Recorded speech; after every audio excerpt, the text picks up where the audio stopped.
Good morning. It's the 25th day of November 2017. We are just about 1 month to Christmas Day, and I think Merry Christmas to you in advance is in order this morning, so Merry Christmas to you in advance. My name is Abna Tebi, and this is NewDay, Saturday edition. Once again, good morning and welcome to the show. We are live on TV3 here in Accra. We're also live on 3FM 92.7. We are also live on our Facebook page, TV3 Ghana, also online at 3news.com. As usual, the show will be running from now till 9:50, where conversations will be brought to a close. As usual, we encourage you to send in your comments, remarks, contributions, whatever it is you have to share with us regarding the topics that I'll be outlining very soon. You can share any of your comments with us on our WhatsApp number 050-0607-070, and we'll be happy to share them with the rest of the world.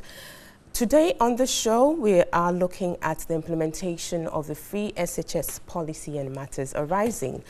Now, it's a little over 2 months since the commencement of the free SHS policy. Now, it was met with initial euphoria. Indeed, lots of parents were happy, excited about this introduction because they got to send their kids to school for free. But in the midst of all that jubilation, there were some genuine concerns about the sustainability of the program.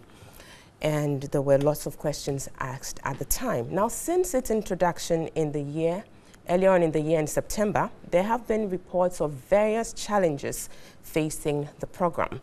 These include reports of infrastructural and feeding challenges, as well as funding challenges due to the increased enrollment of about 400,000 first-year students. Now, under the free SHS policy, as you would already know by now, the government of Ghana is to foot all bills, including feeding fees, tuition fees, examination fees, and any other accompanying charges. Now, the general infrastructural, feeding, and funding challenges, to mention but a few, obviously have the potential to impact negatively on teaching and learning in the public senior high schools, which are the beneficiaries of the program. So we're asking questions: what is a government to do when faced with these real challenges that the program is currently encountering in its short period of implementation?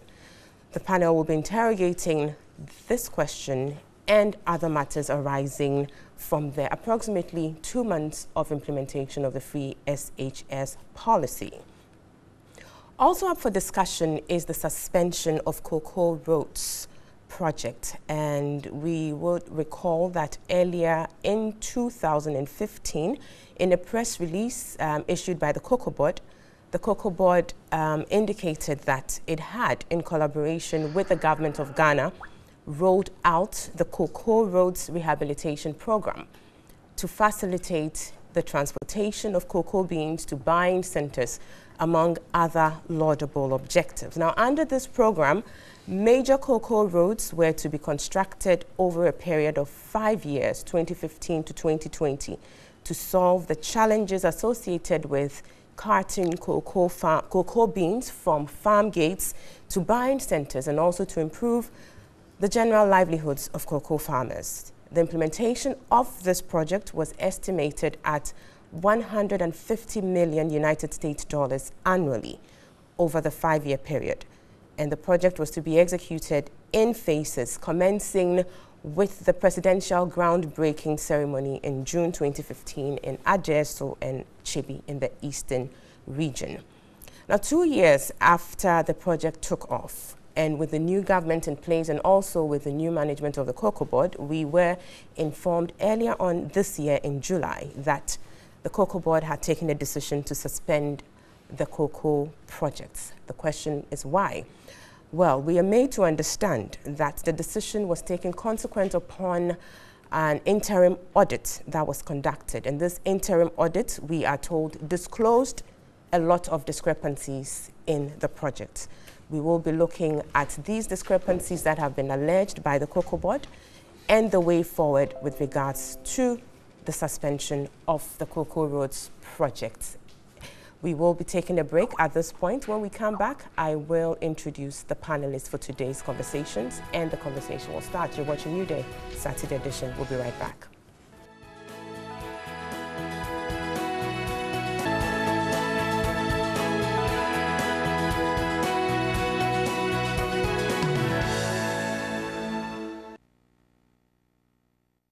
Welcome back. This is NewDay, Saturday edition, live on TV3, also live on 3FM 92.7, and also online at 3news.com on our Facebook page, TV3 Ghana. I'll quickly introduce the panelists for today's conversation. Today it's a full house. We'll start from my extreme left, where we have Dr. Ahmed Jnapo. He is Head of Early Childhood Education at the University of Education, Winneba. I'm a senior lecturer. A senior lecturer as well. Thanks for that. Next to him is the Honorable Bernard Okoboy, MP for Lejokuku constituency. Next we have Mr. Bobby Banson. He is a private legal practitioner. To my right, we have Mr. Kwame Jantwa. He's a member of the CPP and the Vice Chairperson of the Public Interest Accountability Committee, PIAC for short. And last but not least is the Honorable Roxanne Nelson Dafiamopo. He is MP for South Dayi constituency in the Volta region, and also a lawyer by profession. Good morning, gentlemen, and welcome to the show. Good morning. Like I said, this is a full house, so today I'm expecting submissions to be on point, snappy, and there we go. So we make good use of the time that we have to look at the very important topics. I don't think in my intro I mentioned that we'll be looking at the the opposition's call sorry, for the 2018 budget to be withdrawn based on some reasons they've given. We'll be looking at that as well. So these three topics up for discussion. But we'll start off with the implementation of the free SHS policy, which obviously has been encountering some challenges. Throughout the week, we've heard from CHAS, we've heard from various groups. Indeed, some members of government have had cause to, say that the program perhaps could have been better implemented, and that government is committed to ensuring that the program succeeds. So we will be picking up our conversation from there this morning, and we'll be looking at that. So obviously the numbers have increased, and yes, with the obvious expectation of free education. And so infrastructural deficits or inadequacies have come out, and we are facing this issue. I must add also that this program has been accepted by all.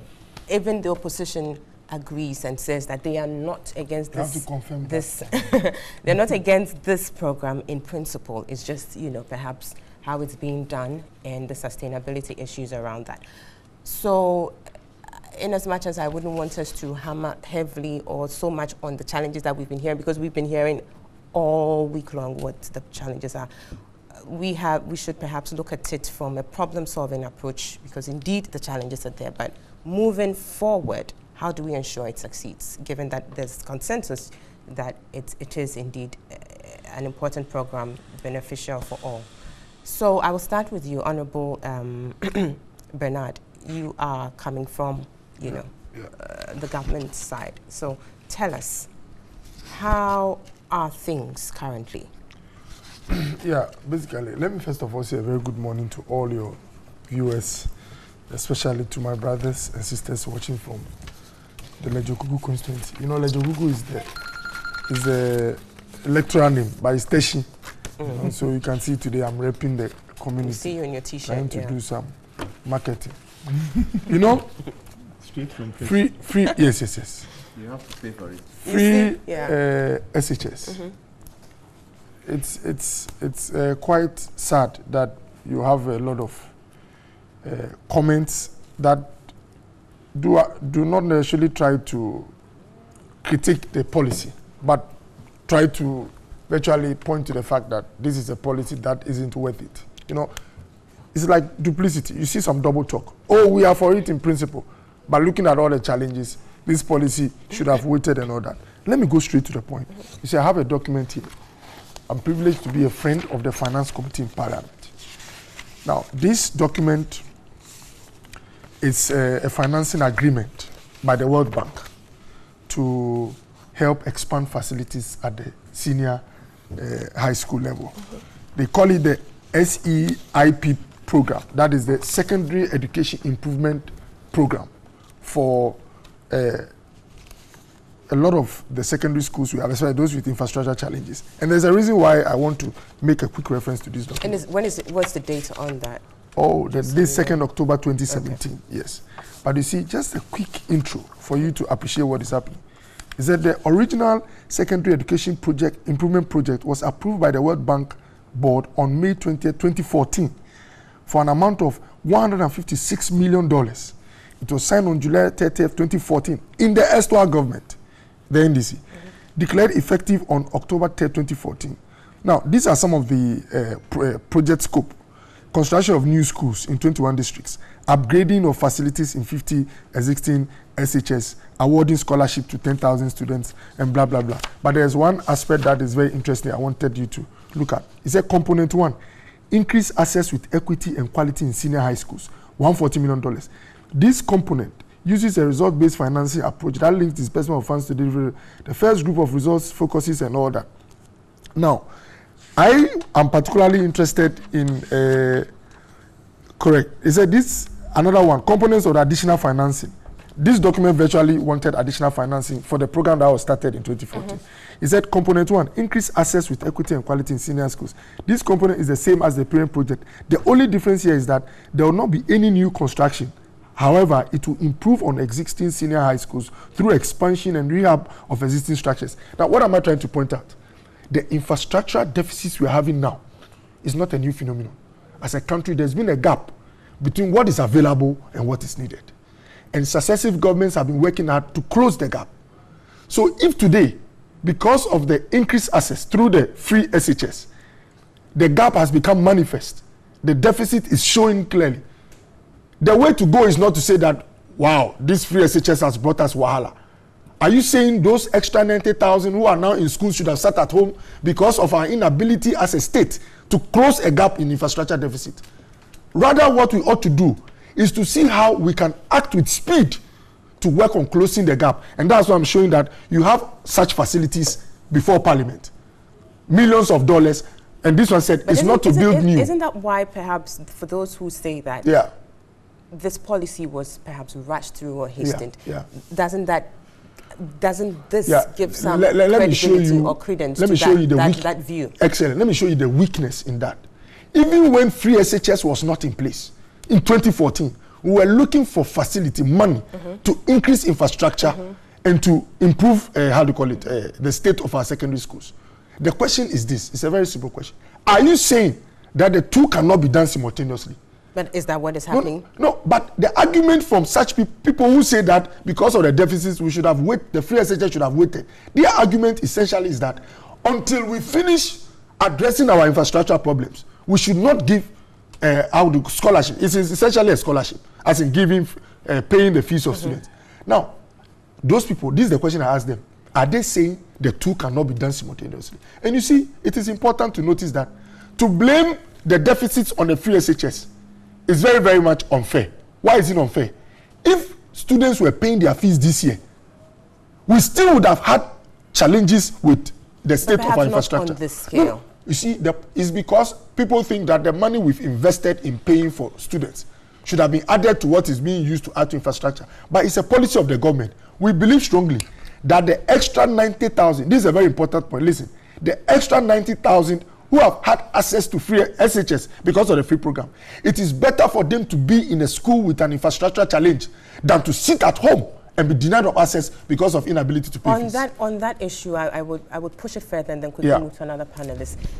You're looking at enrollment, but then there's an issue about quality. Yes.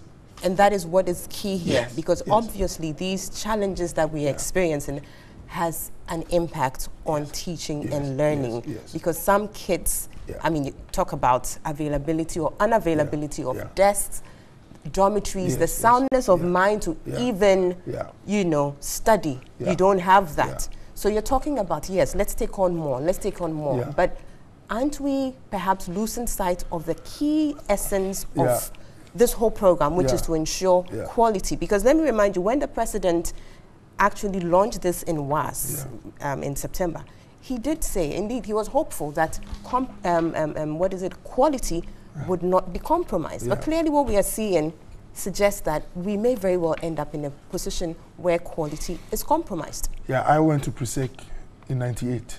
Way back in '98, we had problems even with toilet facilities. PRESEC Legon, one of the schools you can talk about. When you enter, you have serious challenges. That was '98, but we're moving forward. You don't get what I'm saying. I do way back in '98, we had problems with infrastructure. So it's okay if we still have it now. You don't get it. When free SHS was not there. The point I'm making is that as a state, we've not done well when it comes to the state of the infrastructure of the senior secondary schools. The past government, in fact, the current state of infrastructure, you want to blame it on someone who should have done something. It is not the government which has just arrived, but the one exiting. But I don't want to lay blame. All I'm saying is that we have to increase the speed with which we close our infrastructure gap. And nobody should try to blame this free SHS program for the problems we're having, because before its arrival, you're saying the problems are already there. And please, free SHS, this government's policy approach to education is not only to give access through free financing, it's also at the same time simultaneously to train more teachers, to improve the quality of the schools, ICT programs, and the infrastructure. And I've shown you documents. This came to Parliament. This is financing $40 million, which is to improve the state of what? The schools. But you see, quickly, before I need to move to another panelist, but quickly, this document, you said it's dated, the project was from 2014. And that was under the John Dram, who believed in the progressive implementation of the free SHS policy. So clearly, that would address that thinking or mentality. When they say progressive, the argument is that after some years, everybody will be put on. Now, all those in second and third years are paying fees. And they are saying what we are doing is progressive. If what we are doing is they are progressive, and they started before we came, the second and third years shouldn't have been paying fees. They should have started with their first years, so that I would have even continued with these people. But as I speak, all those students who came to meet President John Dramani Mahama are paying fees, whilst those in the first year are not paying any fees. You get what I'm saying? So the progressive they use is to create the impression that what we are doing is what they spoke about. But if that's what they spoke about, the second and third year shouldn't have been paying fees. So what they are doing is an entirely new program. And now get this. What they did is, as part of this program, scholarship was given to about 10,000 students. And that is what they meant by increasing gradually. If that's what you are going, it's going to take about 45 to maybe 50 years for every student to be captured. We have been bold. And don't be deceived. It is a big challenge. It is a difficult task for a government to decide to take up the cost of all students. It's not easy, but we are ready. The entire cost, we need to say that, because we need to emphasize that. That's I mean, one of the distinguishing features of exactly. And because the second and third years currently in place now, they are not covered. They had the subsidies from the previous government, but for the first years, you're saying everything is free. You had Ghanaians who said they went to school, they wanted to pay something. I don't want to mention Miss Bell and all that. They came to tell her, man, we thought this was a joke, but it's true. I went to Achimota, I didn't pay anything. That's true, but there are the challenges that we are talking about. So let me move. Just a second, let me quickly. Anyone who critiques this program is not seen necessarily as, how do you call it, an enemy of the program. That's our stance. Definitely, I don't. But the point must be made clear that increasing and improving infrastructure can be done simultaneously with free access through financing. Well, let me go to Dr. Ahmed Jinapor here. You are involved in early childhood education, obviously way at the basic level, but clearly coming from the education side. Let's hear from you. What do you make of what is happening? And perhaps you could pick on where Honorable Okoboy left off, that the pursuit of infrastructural, the infrastructure could be done alongside increasing access. Well, let me say good morning to cherished viewers and listeners, and to my colleagues. I think this whole issue of free SHS has been one of, if not the most talked about policy within the Fourth Republic. If you remember, 2012. Doesn't people want things for free? Yes, I mean not necessarily, but it's a very important topic. In 2012, it was the major topic around which the whole political discourse revolved around. And in 2016, I think it had a very important place. Today, almost every week, we talk about free SHS. But I think, Abna, let's situate this whole conversation within the current context. The current context being that, what is the state of free SHS in Ghana? And this discussion, more or less, came about as a result of a number of personalities who have passed some comments about the free SHS, i.e. being the majority leader and Minister of Parliamentary Affairs, Honorable H.M.N. Sabusu. If you remember, Dr. Mwakotufo, recently, the Council of Heads of Assistant Senior Secondary Schools, Charles. And these individuals have given their perspectives. And these perspectives are random perspectives. And I make reference to this in the sense that, look, if you want to run any program, the free SHS program, notwithstanding its challenges, I have said, is the most audacious policy that has ever been put out by a government in the Fourth Republic, even if not Ghana as a whole. Nkrumah came up with free education for Northern scholarship, for we the Northerners. Akufo-Addo has taken it a step higher. He says everybody. But I think one thing that we tend to miss is that when we are doing or having this discussion, the discussion should be centered on how does our discussion improve the program? How does it improve the program? And that is where I started by indicating that this discussion that we are having currently is as a result of somewhat personalities. What has the Ghana Education Service done in terms of evaluating the success of the program?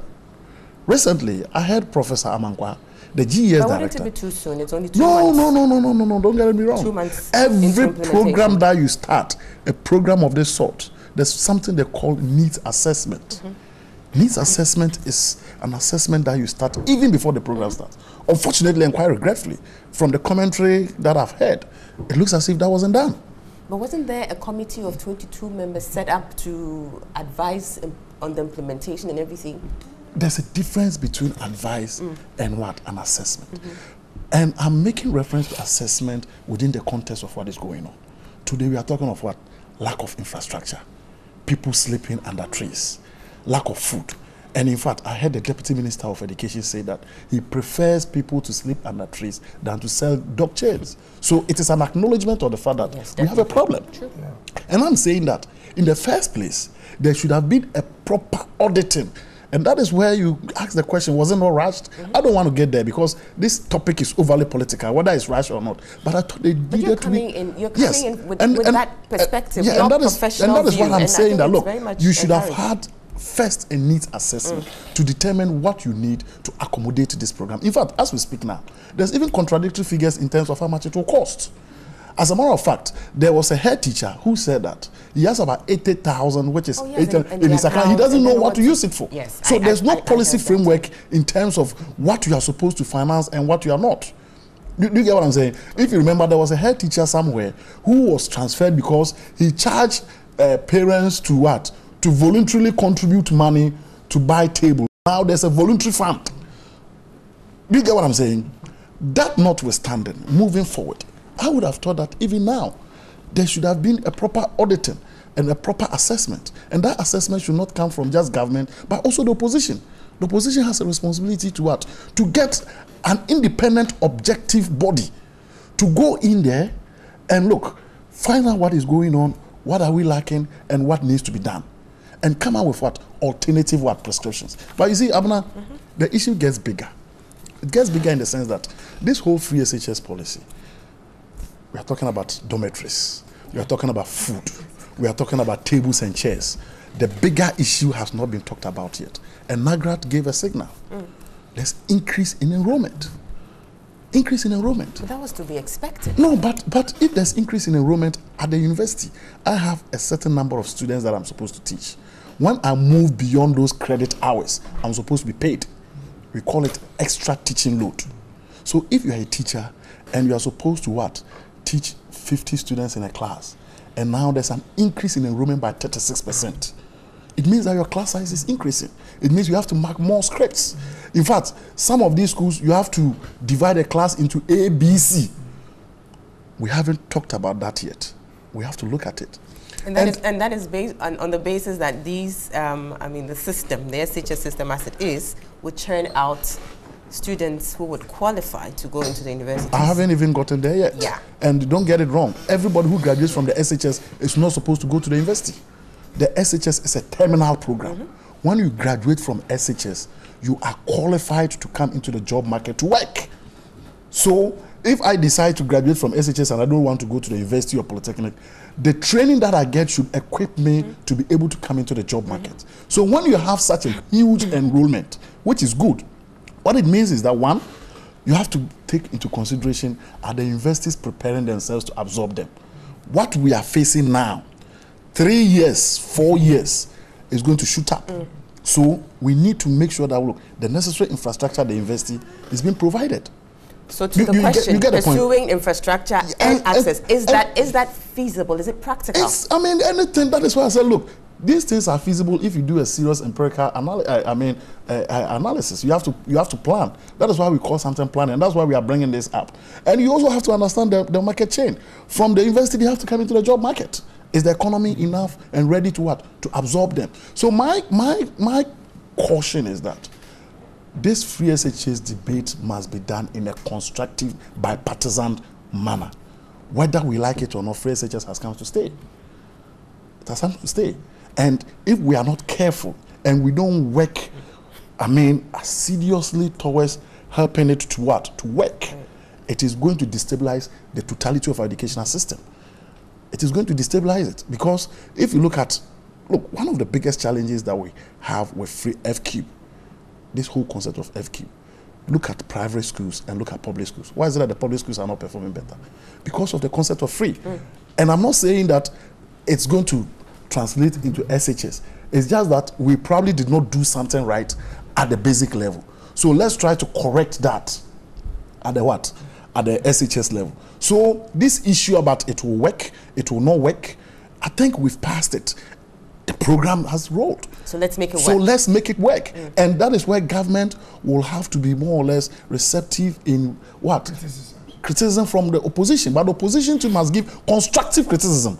It's very, very important. The criticism must be what? Constructive. Criticism that is based on what? Empirical, viable, verifiable what? Research. What has the opposition done in terms of what? Going to conduct research. I don't want a situation whereby an important personality speaks. The Minister for Education says, oh, I acknowledge that there are challenges. They say, hey, there are challenges. Maybe he went to one school. Let's have a serious, study. What are the problems? We missed it the first place when we didn't do a proper needs assessment. But the program is ongoing. Let's do a continuous assessment to see where we have lapses, what can be done. And those prescriptions, I don't have a problem if it gets to a point that free SHS becomes cost sharing. There's nothing wrong with that. You are talking of paying uniform, paying school fees, paying feeding, paying accommodation, paying examination fees, everything. I happen to have enjoyed free SHS as a northerner. Not all these things were paid. Not all of them were paid. We were paying some money. I doubt it if the government would ever let's be pragmatic and realistic. Very well. So we shouldn't take ideological stance. Let's be pragmatic and realistic. The most important thing is you want a successful, productive program, not a program that you are chaining people out on the premise of getting free education when they come out and they are empty. We are not looking at that, and we shouldn't be looking at that. Very well. Let me move to the right here, because I've concentrated somewhere here. So I'll come to you, Bobby. I'll come to you, Bobby, in a minute. But let me cross over here. Mr. Jantua. So you had, Miss Doc mentioned something that I also found intriguing in my, preparation for this, which is that one of the head teachers was actually saying that, let me quote, she says, I have 80,000 cedis in my school account from the free SHS, but as of now, I don't know what to apply it on, whether it's to cover books, uniforms, or any other thing. We need clear guidelines as to how the money should be applied. And they are calling for a template of sorts, a template for the implementation of the free SHS policy to help them, apply the fund. So from this head teacher's account, then it clearly shows that not all the situations involves, instances where they don't have funds. It's just how to spend the cash is the issue. You know, because clearly, so you have 80,000, but you don't know what to use it for. What do you make of such, I mean, developments within this context of the various challenges going on? That somebody has money in the school's account, but is not able to apply it to some good. Abna, good morning. Good morning to my fellow panelists, and good morning to our viewers. Abna, from the word go, some of us said that the government should have used this year 2017 to analyze all the challenges, especially infrastructure challenges, access to books, all the things, because in the president's statement, he said free education for everything. It wasn't done. And I get the feeling we are doing it once more. We are running before we can crawl. And in running before we can crawl, it would bring this laudable program to a halt. Now, I heard Honorable indicate that because of infrastructure challenges, we should stop the admission of free SHS. He doesn't think so. But infrastructure is the basis of good quality education. Infrastructure. It is not a wholesale thing where you just go and throw the people or the children in school and that's it. Where do they sit? What are the books they use? And even more importantly, the quality of the teachers teaching them. What happens there? That should have been the first point of call, because you need to structure your education according to the kind of jobs children can come to when they graduate and when they decide to go to further education. We haven't done any of that.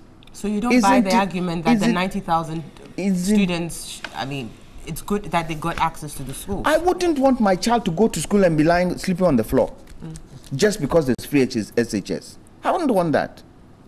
I wouldn't want my child to go to school and not have adequate textbooks to learn from. Because I want my child to come home and I'll be able to ask them a question that they have learned and they'll be able to answer. Isn't it a shame that a head teacher would say, I have X amount of money in my account, but I don't know what to use it for? And she is holding back. And she's holding back maybe because she knows it's taxpayers' money. And if she spends it in any other way, it can create problems and challenges for her. And so why haven't we said to ourselves, okay, these challenges that are there, we need to rectify it. Let's hold on. Let's hold on and rectify. Now, I do agree with Dr. Jinapo that this is not a political thing we should play political football with. It is something that affects everybody in this country. But I then ask the question, does the country have the wherewithal to do free SHS? I mean, that's been the long-standing question. Is the economy strong enough to handle free SHS? I'll give you a typical example. The president has already said that most of the money that is going to come for free SHS is going to come from our natural resources. Now, within the oil sector, we have 4 priority areas. Education is one, health is the other, railroad infrastructure is the other, and I think, is it capacity building? I've forgotten the capacity building is one. So, if even 50% of the oil revenue is going into infrastructure, is going into education, look at rail and road. Areas. Look at rail alone. The quantum of money we need for railways. The quantum of money we need for health. The quantum of money we need for capacity building. All these dovetail into education, don't they? If we're using in 50%, where are we going to get the money for the other 4 priority areas? That is why some of us continually say that even these 4 priority areas that we have in the PRMA, Now that we have a long-term national development plan, we should quickly move there because it's much broader. People will understand it. The money is targeted properly, and you know that you can get good results from that plan. Now, we talk about things like toilets in schools. My own school at Untitled College is the old boys today who are building toilets for the schools. If I show you pictures of the toilets in the school, you will not even allow your child to go to that school. And it's a good school. And so the infrastructure is key in whatever we do. For me, the president has taken a bold step with free SHS. The president should take a bold step and say, okay, we will use the next 12 months to make sure that we factor and look at all the infrastructural problems with free SHS before we start. Yes, he had said first year, although when he was campaigning, he said free SHS for all. He didn't segregate first year, second year, third year, but now it's been segregated. At least that 1 year, let's find money for that 1 year and put the infrastructure in place so that parents can have a bit of respite and not worry that their children are in school suffering. It is a very, very important part of our economy. Without education, a huge majority of your natural resource, and for me, the natural resource of any country are the people. Go to Singapore today. What do they have in natural resources? Nil. Go to Switzerland today. What do they have in natural resources? Nil. But where are they in the world? It's because they have an educated workforce. And that is how we should be looking at it. How do we target the people and the children that we are training towards our workforce? And so I had expected that the new government coming in would do all these analysis for the first year. Very accelerated analysis for the first year. Bring everybody on board. And I'm sorry, opposition, stop bantering. You are part of I'm part of opposition. I'm part of opposition. So he's speaking, he's telling them. I'm part of opposition, but I'm not in parliament. Okay. If I so happen to be in parliament, I would tell my parliamentary members that let's stop this bickering because it's affecting us. Let's focus on making it work. You know, if it does not work, the repercussions of it is worse than where we stand today. Repercussions is worse. So let's put all these politics aside. Hey, look, education, health, housing, sanitation, utilities. You cannot politicize because what does it do? It affects the ordinary man. Totally. If it so happened that the president had young children, will they be under this? Will they be under this? No. There are some people in this country who can afford to pay their students' school fees. They won't be under this. But why it's should they bringing in that dynamic? Because, you know, the private schools are complaining that they have had numbers reduced. Because apparently people have, you know, intakes reducing now because people are now moving to the public schools. And they think if this free SHS policy is implemented the way it is in its current form, then they say free SHS, 50% of private schools will collapse in 4 years. I don't believe that. Well, we've been targeting that some more, but I don't believe that because it's quality. It is quality. And if we don't take care, this 50% that is moving to public schools, by next year they'll move back to private schools. It's only a matter of time. It is quality. It is not only the concept of free SHS. It is the concept of the quality of education you are giving your children. That is the basis. It's not only money. It's the quality of education that my child will come, they can write, they can spell, they can speak English, they can speak the local languages well. Because what does it do? It feeds into the economy through jobs. But quickly, before I go to Honorable Dafiamokpo, Mr. Johnson, still on you, let me ask this. You know, indeed, the increased enrollment and everything else has brought on the infrastructural challenges and everything that we have. But it appears there is a compounding of issues here with regard to systemic challenges, and I'm saying this in reference to a statement that, I mean, was made by the CHAS head, where she was talking about the fact that aside the challenges with the free SHS policy, other funds such as scholarship grants and subsidies due the schools have been in arrears for 3 terms. So the question then is, would we perhaps have seen a less, how do I say, conspicuous, you know, challenging situation with the free SHS policy if these issues that were perhaps already pending were not there? You see, or it doesn't matter. You see, the government in power should not link free SHS and all these things to winning elections in 2020.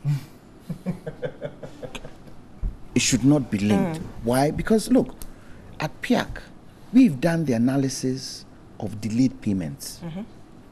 And the results we've got is staggering. Where a project starts in 2011, and in 2017, they are still paying for that project. And as you said, it goes to show that all these arrears that have been backed up will affect the education system. So that is why I say, so far as I'm concerned, the president should put a halt to it. Let's analyze all these things one by, even if it takes a year, so that we have a strong foundation at which we know the taxpayers' money is being used well in free education. Very well. Let me move on to Honorable Dafemoko. I know you, obviously, the minority has numerous issues with this.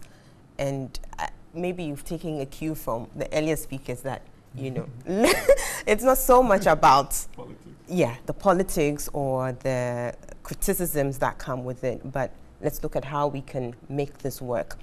But I want you to look at this, you know, issue that is coming up. The Director General of GES has been speaking, Professor Kwesi Opoku-Amankwah has been speaking, and he's saying that there was an upfront payment, about 20% of what was due to the various schools, and the release of the remaining 80% was contingent on the schools filing returns on the 20%. Now he says that out of the over 674 public senior high schools, only 56 out of the 674 have filed their returns, making it difficult or impossible, if you like, for the 80%, you know, to be released to the schools for very good or laudable activities. Question is, why the seeming difficulty for heads of schools or the schools to do the returns and then get the remaining funds? Because obviously, if they had the funds, perhaps they could have done something with it, and then whatever challenges we're seeing perhaps wouldn't be as pronounced as we have them. Now, thank you very much. Let me seize the opportunity to say good morning to my constituents. Particularly, Bizan is next week. I entreat all the Peking citizens to come home so we can celebrate. That's a festival? Yes. Okay. Let me situate my submission within a certain context, constitutionally. If you look at the article underpinning the policy in contest, if you look at Article 25, I should think so. Article 25 B, 25(1)B, it's very specific, and it is to the effect that secondary education in its different forms, including technical and vocational education, shall be made generally available and accessible to all by every appropriate means, and in particular by the progressive introduction of free education. Now, this principle is what has guided the NDC in its implementation of this policy. Now, our brothers said no, we want to move this a notch further. We want to do so now. That is beautiful. You know what this argument or this debate reminds me of? The fight for independence, JB Dankwa, Yes, and yes. but now and in the shortest possible Yes, time. I yes. think that's what is playing out now, really. No. They want it now. They want it now, It is different.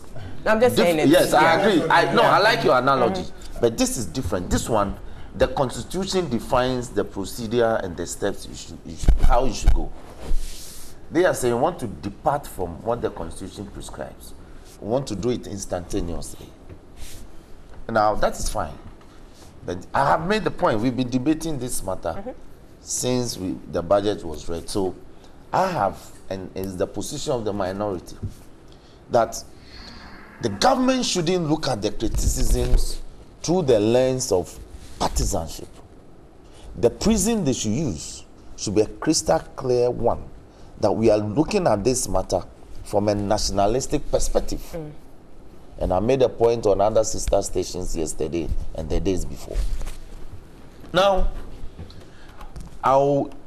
in addressing your question, the headmasters are having this difficulty, particularly because of policy contradictions and confusion. Abna, have you seen the policy document on this program? The policy framework documented to guide the discussions. Look at the checklist, what you should look at for. Where is it? They have come out severally in press statements, in communiques and all, stating things that should be done and not done. But they have not put it in a document so that, for instance, as the elected representative of the people of Staurday, when I go to Peki Secondary School, Tongo Chanakwe Secondary School, Beve Secondary School, Peki Secondary Technical, and I've been to all these schools to assess the situation. What should I look out for as being done and not being done according to the checklist? None. We are only picking bits and pieces from media reportage and the things they come out to say viva voce.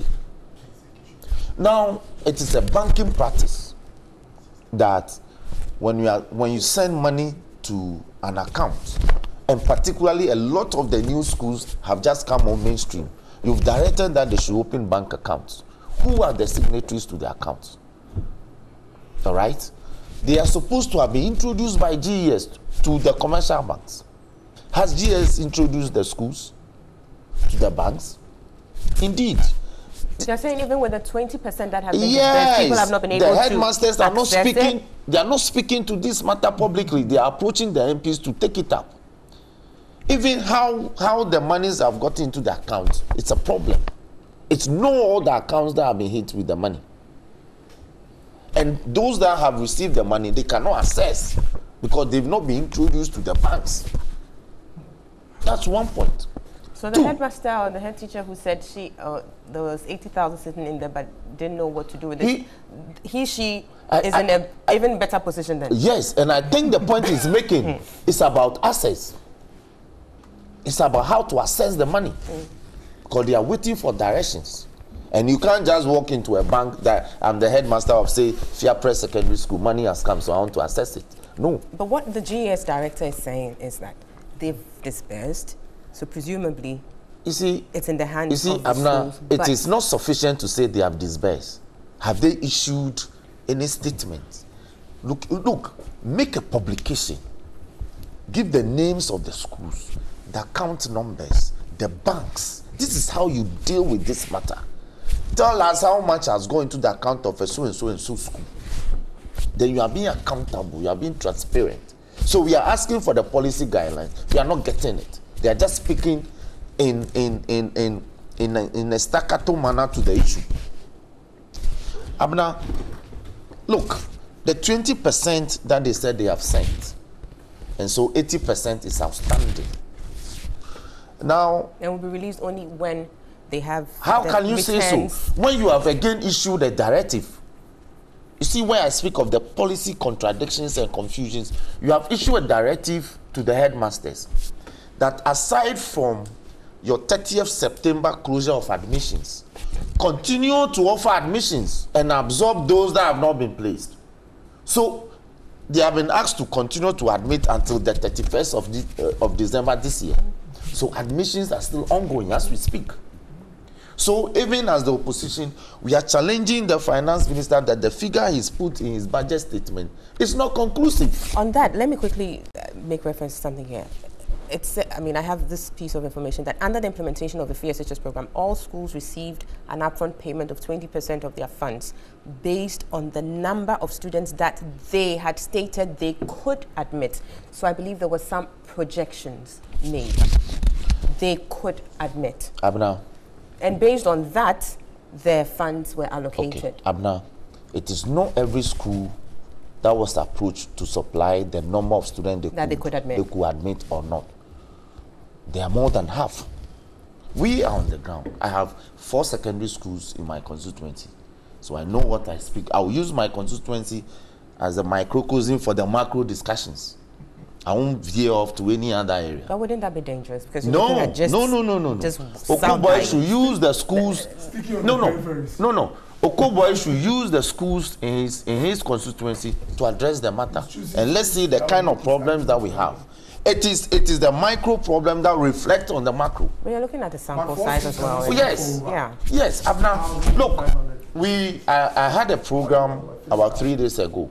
We listed about 18 schools with problems. When you speak of the problem, they say bring evidence. Oko, please, comfort yourself. Please, yes. When you speak of the problem, they say bring evidence. So now we are submitting pictorial evidence, graphic display of the situations as they exist in situ on the ground. And when we showed it to them, they say we are doing propaganda. They say, we spoke of the problem. You say bring evidence. We are bringing evidence. You are saying that we are doing propaganda. How would you then address the problem? Because we've given you the names of the schools, the situations as pertains to the photograph, and the region that the schools are located. Indeed, with these discussions, we are receiving a lot more photographs with the names of the... No, we are going to give you a compilation. Yes, evidence-based. That is why we are saying they should take the criticisms in good faith, direct their regional directors, and where appropriate, the respective district director to submit a report on the situations as they pertain in these various schools for a quick address. Otherwise, they will dismiss the issues as we present them, and they'll run into serious implementation difficulties. Abraham, we have logistical difficulties. Look, which could be solved with if the issue about financing is sorted out. No. It's not about financing. To some extent, you could do that. No, at all. But if you don't have money, how do you deal with the logistics? Hold on. You have asked the schools that give me a return and the number of students you have admitted by a certain date. There are rules and regulations that govern how headmasters should administer schools. And when you flout policy directives, what should happen to you? Why are they not applying it? They cannot, because they have compromised that policy position. You are saying that continue to admit. If you're asking somebody to offer a rollover admission until the end of the year, how then can you blame the person that is not submitting his figures? You understand my point? So they themselves are so confused because they'll be caught up. They haven't planned how to implement the program in question. Look, they could have used this year as Nana Janto said, that offer seminars. Nana Janto? No, Nana Janto. Okay. No, Nana Janto. Now, they could have offered seminars to the headmasters, the teachers, and educate them about you can contemplate, you can anticipate some of the problems that will occur as a result of the implementation, to prepare them. Some of the teachers are not prepared. Yesterday, I saw a documentary where one of the community schools in the Ashanti region. No, I want to make up. I was just going to add to what you said. It's interesting you're saying that because, like I said earlier when Dr. Ahmed was speaking, we heard of a 22-member committee that was established, and it included representatives of CHAS and other teachers. So then you wonder why it's coming out as such that there seems to be that disconnect. Isn't it intriguing? It's intriguing, and that is the kind of government we have, because when 123 day schools are supposed to be completed, are supposed to function as day schools, now they are being turned into boarding schools. You wouldn't find an originally built boarding facility. Even the sanitary facility, the lavatories, would have been for the use of these students. In the Ashanti region, the documentary I saw yesterday, the headmaster said, look, they sent me a number of students, 70% of whom come from outside the Ashanti region. And these are children who are around 13, 14. So he is forced to convert a community day school into a boarding school. So he's faced with lavatory situation, lavatory facilities. So he has to construct a makeshift bathhouse, and it is done in such a way that every morning the students have to queue. And one of the students complained that every morning, by the time he takes his bath, he misses the first early morning lesson. And when you see the situation in the school, it is reflective of what is happening in other areas. Why couldn't they have said that, look, these schools were, the intention of the previous administration that they were to build these schools to take care of students from a particular catchment area. So they don't move you from a Boku GHS and move you to St. John's in Sekondi as a day student. So the policy issues are so staggering, so baffling, right, that they are sending kids outside of their locality and making them day students in strange areas. Very well. Thank you, Honorable. Let me. So they should listen to us. And I'm happy today. Okoboy is saying that the program is a form of a scholarship. Thank you very much. Let me come to Bobby. You've heard the earlier four speakers. Yes, I know you are constrained with time, yes, so I'll be very snappy about it. I associate myself to most of the comments by Dr. Jinapo, except to say that Senior Nelson's submission this morning means he's not lost a touch of his legal acumen when he was in active practice, using of the word viva voce and in situ. He's still in active this morning. Yeah. Always a lawyer. Anyway, I think that for me there's one striking thing that has come out of this. When the SHS started, you would see the attitude of the ruling government towards criticism. They sort of had a disposition that see no evil, say no evil. So when it started, those, especially the headmasters who wanted to talk about their problems, were silenced. And so everybody was quiet. Now, 2 months into it, it's like we can't take it anymore. We would say it and die. And so you have the whole chairperson of CHAS coming out to, now she is supposed to be the head of the senior high school headmistresses. And if she has come to say that, listen, these are serious challenges, I mean, can you sack her? You cannot sack her. Well, fortunately, she's apparently she'll be retiring or something like that. Okay. Yeah. On her way out. Perhaps that's why she's able to say it. She said it. But fortunately now, the disposition, which has been marked very well by Dr. Okoboy, is that, okay, we are ready to accept that there are serious challenges. Looking at the statements by Dr. Mwakontufo and even people within the MPP, it's like they've acknowledged that, yes, there are serious challenges which we must address. Definitely, we cannot stop free SHS. And I made the point that the NDC, if they win in 2020, it will be suicidal for them to withdraw the policy. It will be. Yes. And the MPP cannot stop the policy now. Yeah. I think what they should do is that it's very obvious this 22-man committee that was set up before the implementation had some lapses. I think that we should find our way to get through this first academic year. Use the long vacation to have a stakeholders national discussion on this. It is not an MPP policy. It's a policy for the government of Ghana, for the people of Ghana. Everybody, I don't think when you are going to school, they will ask you, is your father MPP, is your father CPP, is your father NDC? It's for everybody. And so there should be a national stakeholders forum. I even think they should go back to town hall meetings within the various communities. Listen, there could be people in the communities who would say, don't worry, for those of us who are farmers or fishermen within this community, if our children are going to the day school, the community day school, we want to pay for the desk. I believe that they are well-meaning Ghanaians who would arrive at this consensus. If we do not have a national policy and national discussion on this, we'll be having this discussion the next academic year, the following academic year, because there will not be, we can't use these platforms or other media platforms to solve the problem. The MPP government needs to hold national discussions. Both NDC, MPP, CPP, PPP, ordinary Ghanaians should have opportunity to voice how they think these problems should be solved.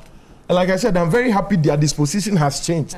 From shut up or you'll be transferred if you talk about it. Why didn't you not use the right channels to now say we admit there's a problem, but let's talk and find a way through. Now we can't stop. We can't ask those who are in first year, go home. Like Dr. Jinapo said, probably it's not everything that should be covered. And I agree. And so I'm also a Santa Clausian and hope to see you at the dinner this evening. I've also been part of discussions within the Decided Old Boys, ways that we as an Old Boys Association can support. Because when the quality... So that's tying into the voluntary fund. Exactly. But you see, interestingly, Abna, the 2017 budget, the supplementary budget that was read by Oforiatta when the Honorable Oforiatta when they took government, the discussion, the question, because it was in that budget that they announced that there were funds for the free SHS at that time. 1 year after, they are saying they will need voluntary contribution. 6 months. It means then that there was not enough planning at that stage in terms of even the finance alone. Now, I've been, from where I'm sitting, I've been able to read pieces of the confidential documents that Dr. Okuboy has. And I've seen that it's very, very comprehensive. 2014, serious discussions were held. Monies have been earmarked, but not for free SHS, for infrastructure development. Perhaps the NDC government had this document and said, let's build the infrastructure first and start progressive. Because reading these documents, the pieces that I have seen, I seem to understand where the NDC then was coming from. But like I said, now the policy has been implemented. Let's have a national stakeholders discussion in town homes, not on media platforms. People with ideas like Dr. Jinapo, others should be brought in to discuss how we can solve it. At least there'll be a long vacation, 2 months or 2.5 months, so that the next batch of beneficiaries will not suffer these things. Because next year, the next academic year is going to involve 2 batches. You have the free SHS pioneers, as in those now, and then the ones coming in. So then the problem would be we need more. to take a break. When we come back, when we come back, you would do that. When we come back, you would have another bite, and then we would move on to the Cocoa Roads suspension issue. You're watching NewDay Saturday Edition. We're taking a quick break. We'll be right back.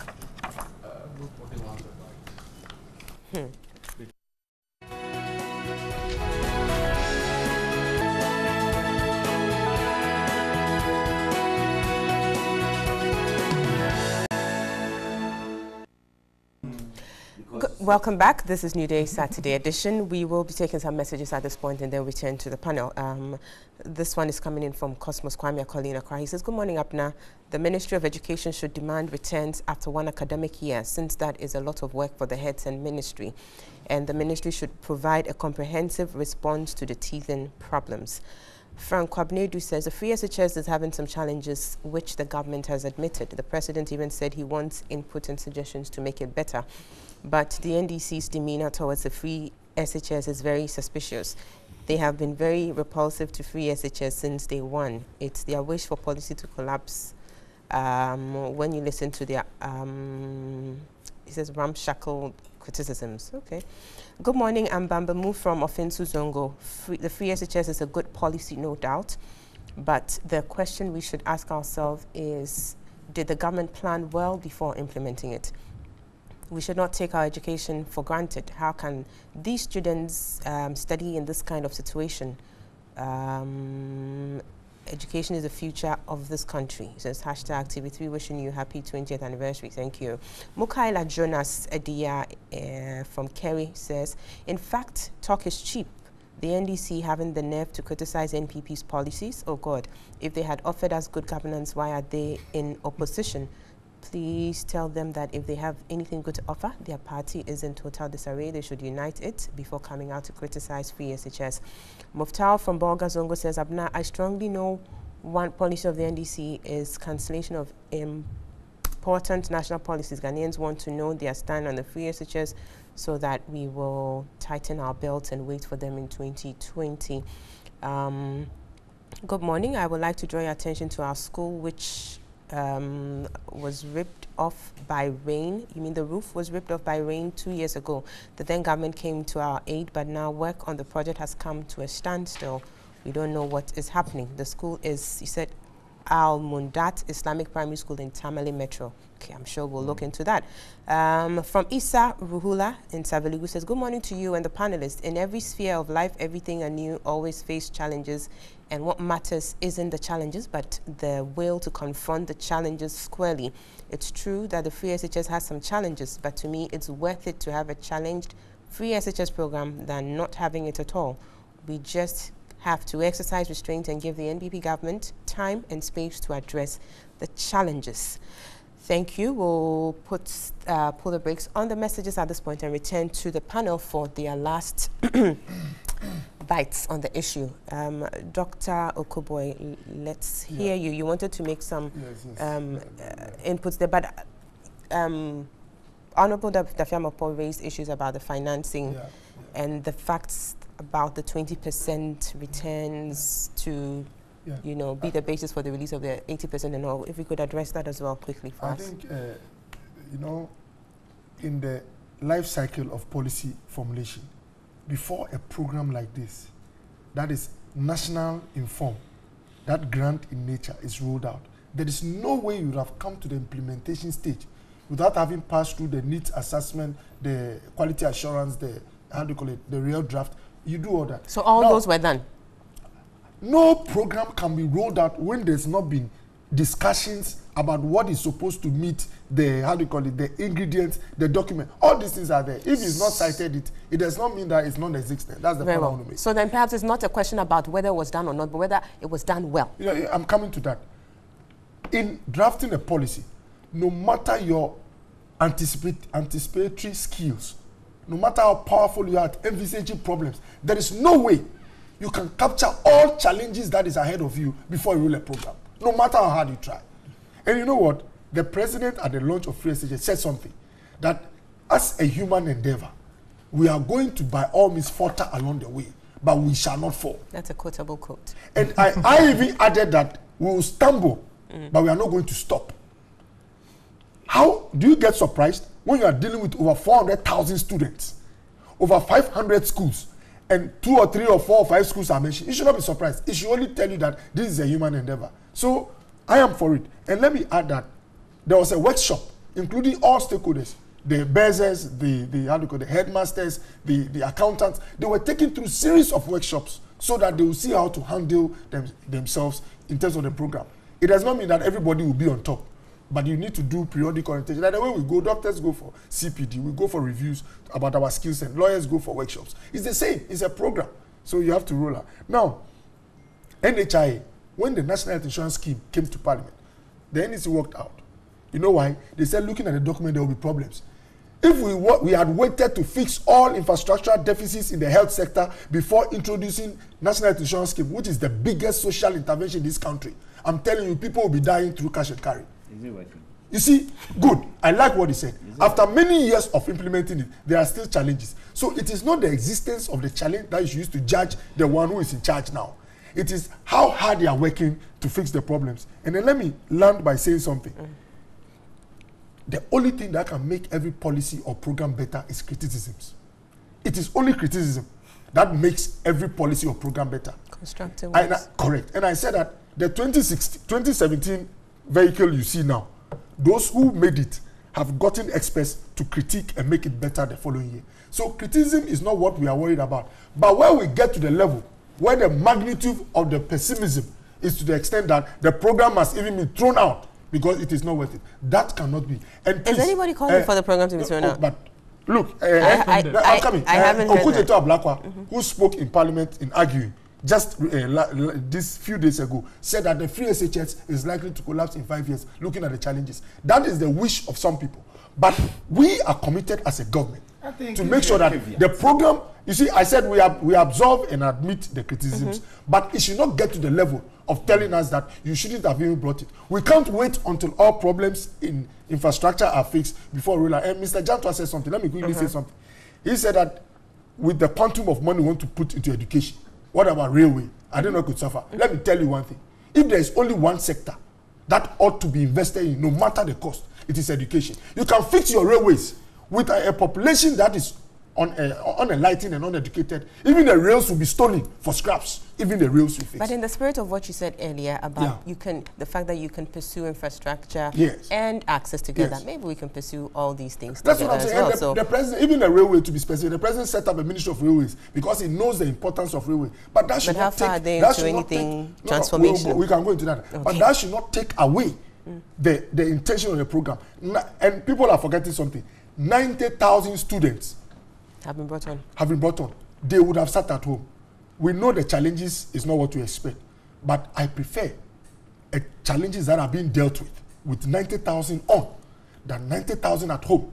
We as a government, President Nana Akufo-Addo, he's been bold to take on this program, knowing very well it was not going to be easy. And it takes the bold to fix challenges. Let me learn, I'm a medical doctor. In most surgeries, doctors know cases that are very difficult, and some doctors will tell you, I'll not touch this case. The surgeon who enters the theater to do that case is the most audacious. And when he's having challenges in the theater, the least you do is to get out and not come and tell him that you shouldn't have touched this case. Either the patient dies or you give it a try. Very well. Thank you, Doc. We'll move to Doc on your left on the issue. I want us to look at the way forward and within the context of what Dr. Okoboy said, that something to the effect about lessons learned, and that is what would define the success or otherwise of this. Indeed, whether or not we have learned from the ongoing challenges as it is now depends on how we are planning for the next. And for me, the first point of call, perhaps one amongst many, is the 2018 budget that was recently announced, and to see the allocations that were made for that. Again, like I said earlier, for the next academic year, you're looking at 2 batches. Yeah. The free SHS pioneers, I like to call them, and then those who would be coming in afresh. And the opposition has had cause to complain about the allocation, 1.2 billion allocated to the free SHS program. And just for purposes of this conversation, let's remind ourselves that the total budgetary allocation for this year was 486 million. So you're looking at an increase. But of course, this increase is coming against a backdrop of increased numbers, first years and second years. Do you think this figure, 1.2 billion, is adequate? The minority says it's not. They are looking at perhaps 2 billion to deal with the situation. Let me hear from you on that. But of course, you also had something to add on. When it comes to issues of mathematics, it's very easy to do the calculation, because my understanding is that each student is entitled to 2,332 a year. That's how much is being budgeted for an individual. And if today the total number of students is about 496,000, right? All you need to do is to do the permutation, multiply 2,332 by 496,000. That's it, Abna. It's instructive to note that even with the program at its embryonic stage, this is the first time, that is happening. We had that an enrollment increment of about 36%, 90,000. So next year, you should expect where it's going to go. So if you have 496,000 now, do plus or minus, add another 600,000 students to it. Then you get about 1 million students. Add 1 million, multiply 1 million by 2,332. Being conscious of what? Inflation. You understand? So when you do the mathematics, you are able to get, but I think it's this whole thing. Lawyer was talking about, Bobby, he was saying that they should have a stakeholders meeting, reorientation and stuff like that. My brother, the simple solution to this issue is money. It's money. The call for the town hall meetings is let's see what we can do until we get everything we need in terms of money. We have had secondary schools in this country since the time of Openi Gentwa. And we have had headmasters. No, we have had headmasters who have been running these schools successfully. The only thing that has changed is that they are saying your source of income, which your school fees, don't collect it again. Government will give you money to run the school. So what kind of orientation are you going to give the head teacher? All the orientation you need to do is to give him the money. It's as simple as that. And a checklist, give him the perhaps. money. No, Template. they were running the schools. They were giving them food. They were paying exams fees. All those things. But all these things were paid by what? The parent. Government is saying, I'm absorbing them. You get the point? So if you're absorbing them, all you need to do is to give them what? The money. For them to run the school. It's very simple. So all these debates about free SHS, the source of money, where are you going to get the money? And that is where I come into the discussion relative to what I wanted to say before. I mean, this thing has become overly politicized. I disagree with people when they say that education should not be political. Education is a very political agenda. Why is it not political? Nkrumah started the Accelerated Development Program. Why you saw that, look, people were not educated, so he brought up schools. Remember Jobo Committee, Champon and Co. Even this SHS that we are talking about, it started with Rollins. Jobo Committee, then Rollins came and took it. And a woman's report under Kufo. So governments come up to shape and to chart the course of a country based on education. And I've always said, look, if this policy works, Akufo-Addo is going to be remembered. And it will affect positively the development of this country. Because if I get the opportunity to sit here, by virtue of the fact that I enjoyed free SHS, can you imagine what it will happen to 90,000 people? But it needs to be done properly. That is where we cannot take entrenched positions. We cannot take entrenched positions. Let me give you a typical example. FCUB, free compulsory universal basic education. Basic education is supposed to be free, is it not? But today we have this current administration saying that BEC exams have been absorbed. It means it is not free. Is that not it? They said BEC examination, 75 Ghana or 80 Ghana, they have absorbed it. If it's free compulsory universal basic education, why were they paying BEC exams? So today, if you are saying even SHS, they should examination fees is free, then it's a problem. So for some of us, we think there needs to be a middle ground.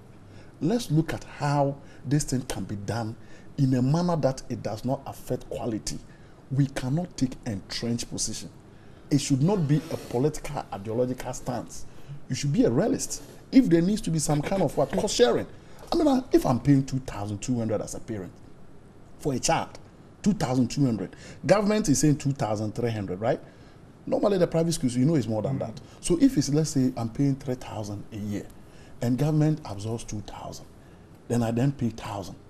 The 1,000 to give my child what? The best of. What is wrong with that?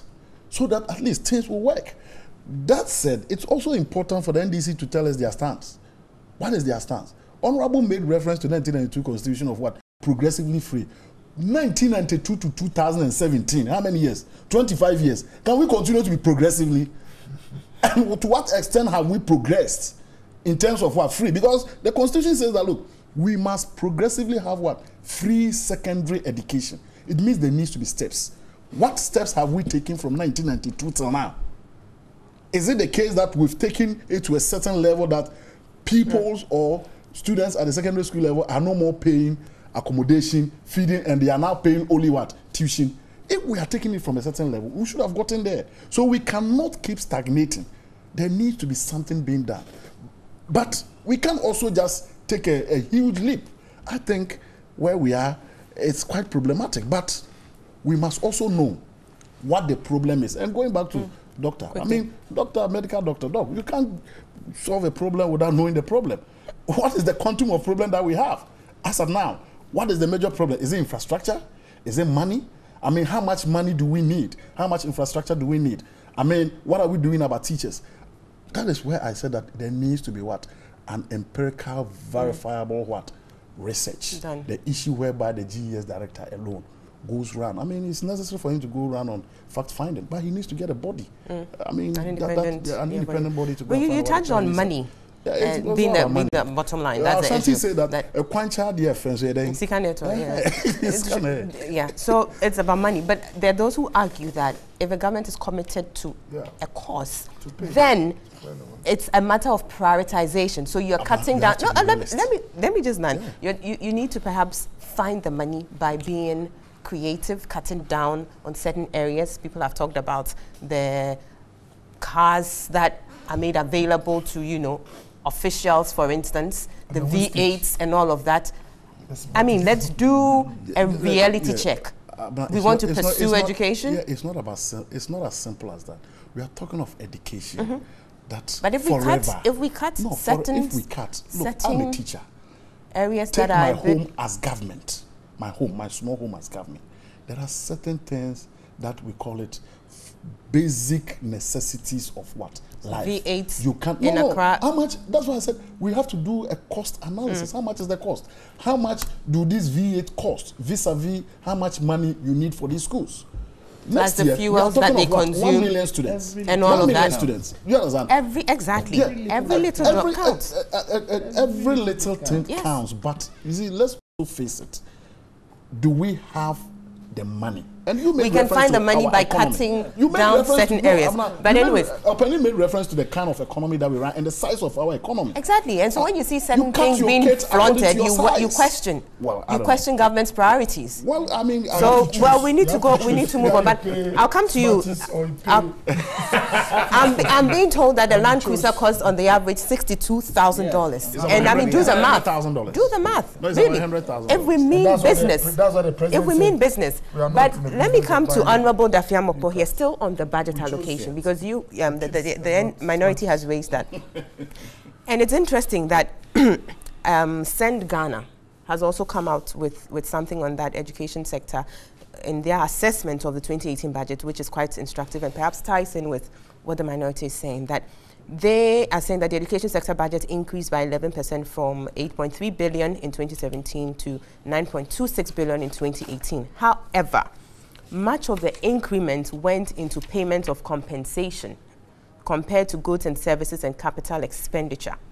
Now, the share of the allocation to compensation increased significantly from 91.4% in 2017 to 98.5% in 2018. Now, for me, the concern here, or what is sticking out for me, is the fact that we tend to have, I mean, the allocation has increased, but it seems more on the compensation side as opposed to the very things that would be needed to be running, you know, the education sector. And here we are looking at free SHS and the issues coming up. Capital expenditure is low.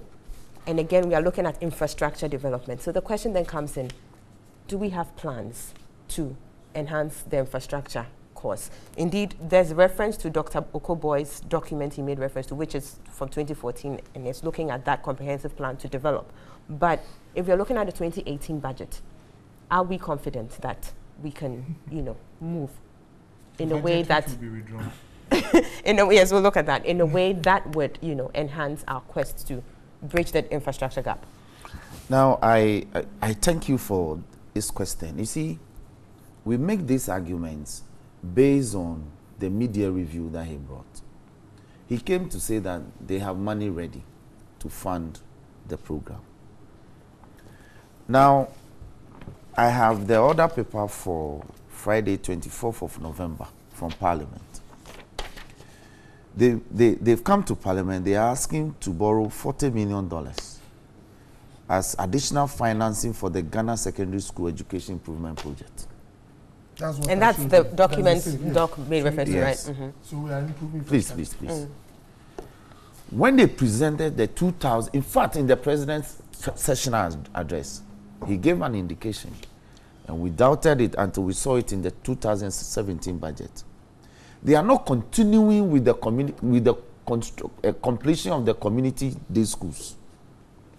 Would have been a better or a much better component in addressing some of these issues. Why? You don't have to send somebody from Aflau to have Asini as a day student. If you complete the community day schools, that's why they're converting them to boarding schools. You don't have to. That is not the original intent. The architecture is not designed for the school to be a boarding school.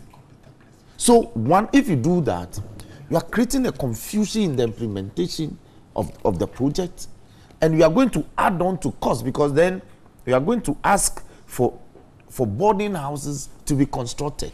But that is what is compounding the problem. But you see, if the argument is that these day schools are for the catchment areas, yes, then presumably you have the numbers within the catchment areas to fill the schools? Because for me, it doesn't make sense that you have the structure there, but you don't have people in there. It is Yet not you're true. saying you can't bring people in. No, it so is not the true. numbers are there to fill. The numbers are why they assess the number of JSS located in the area. Then they give them the community day schools. What is happening under this program is that they are sending my son, who is supposed to say attend the community day school in Adaklu. Okay, the computer placement system is rather sending him to Laura as a day student when he could have been placed in Adaklu E block as a day student. That is one of the critical part of the problem that we are having in this system. If they are stuck to the concept that persons from a certain locality be posted to the schools in the area as day students, parents will not be crying. Now parents are hiring accommodation for children. Now he talks about the fact that a doctor talks about the fact that it is not always money. No, he says it's about money. I'm saying no, it's not always about money. Because when you have to supply decks to private secondary technical, and you haven't done it, and you've sent them 240 new students, what do you expect them to sit? But why haven't you sent the desks? Isn't Sorry? it because there's no money? No, it cannot be. So Sometimes it is not really because why they ask the contractor sometimes to supply before they pay. You know, so it is about not having done the needs assessment. So the students are pouring into the schools. They don't have even beds to sleep on. They place mattresses on floors. The beds have not been sent. Then two, central to all this policy, particularly because it is centered on feeding, even of the day students, is the buffer stock system. What they have done, hitherto, when I was the medicine prefect of Mauli School, for instance, in our day, medicine prefect, Daniel prefect. No, that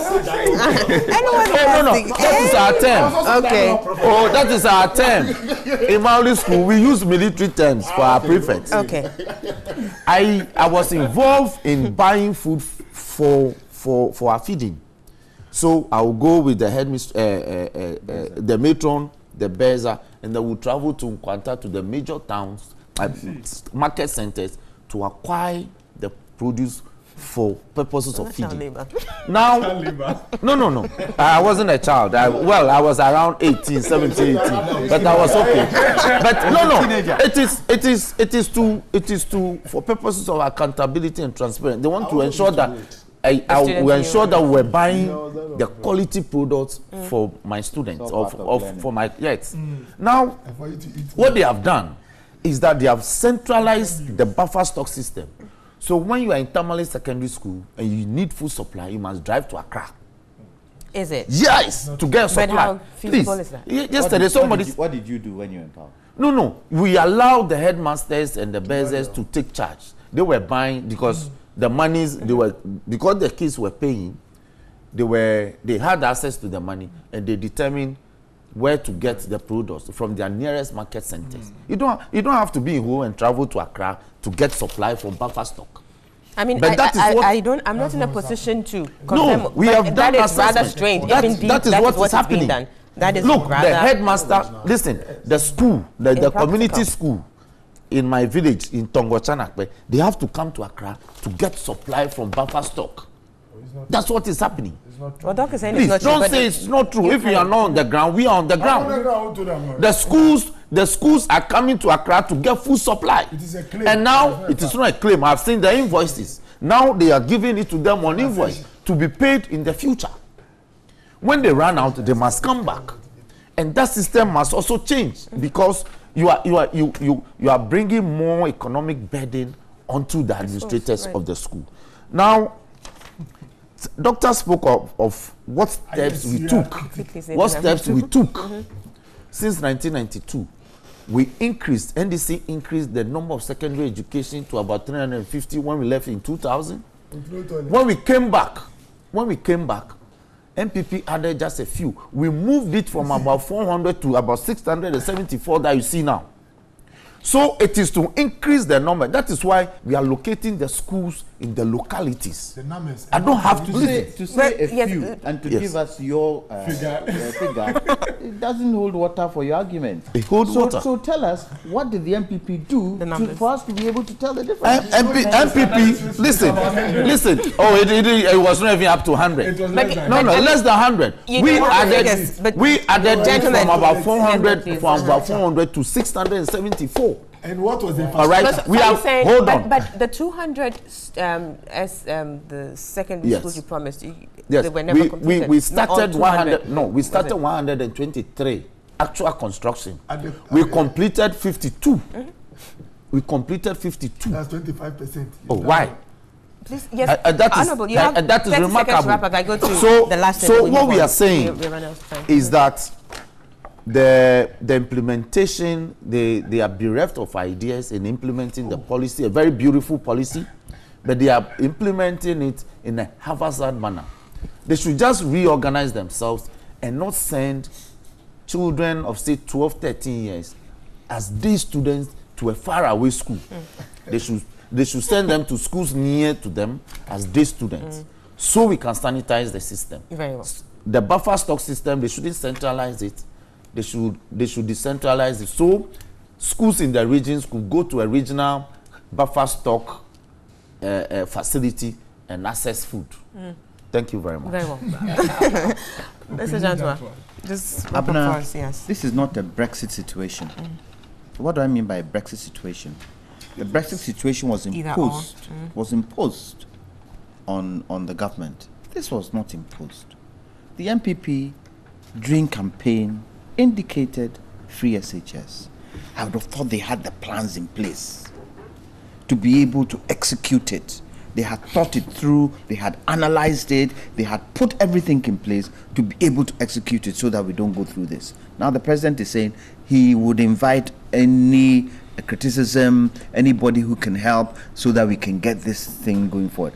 I don't think they critically looked at some of the issues that would have come up. Now I come to my schoolmate when he says this platform is not the kind of platform that you can use to solve free SHS. I beg to differ.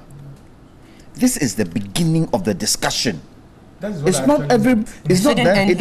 didn't come out so clearly. Okay. These types of platforms, what does it do? It now gives the people who are listening some of the ideas and some of the things that are happening that they don't know. And if the system were working well, down in the districts, down in the constituencies, they will call their MP. MP, come. This is what we've heard. This is what we think should happen. And then it would now filter up to Parliament and those in charge. Unfortunately, it is not working that way. And so some of the issues that need to be discussed without any partisan color is being discussed with partisan color. It doesn't help. I would ask that governments in power should always refer to the Constitution, whatever the case. Honorable talked about Section 25, Article 25. which talks about Article 25, that talks about educational rights. 25E also says the development of a system of schools with adequate facilities at all levels shall be actively pursued. Let's go back to the Constitution and follow the Constitution, because I want that perhaps probably in the next 5 years, yes, we are having teething problems with all the things we are trying to do with SHS, but in the next 5 years all this would be sorted out. And the example he gave with regards to some students living in a certain area and being taken, my baba's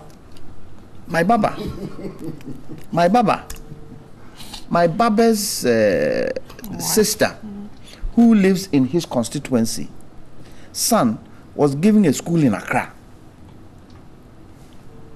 As a day student. as a day student. The boy doesn't know Accra, so he now has to come to his uncle, to sit with his uncle, stay with his uncle. Do you know the pressures is put on my baba?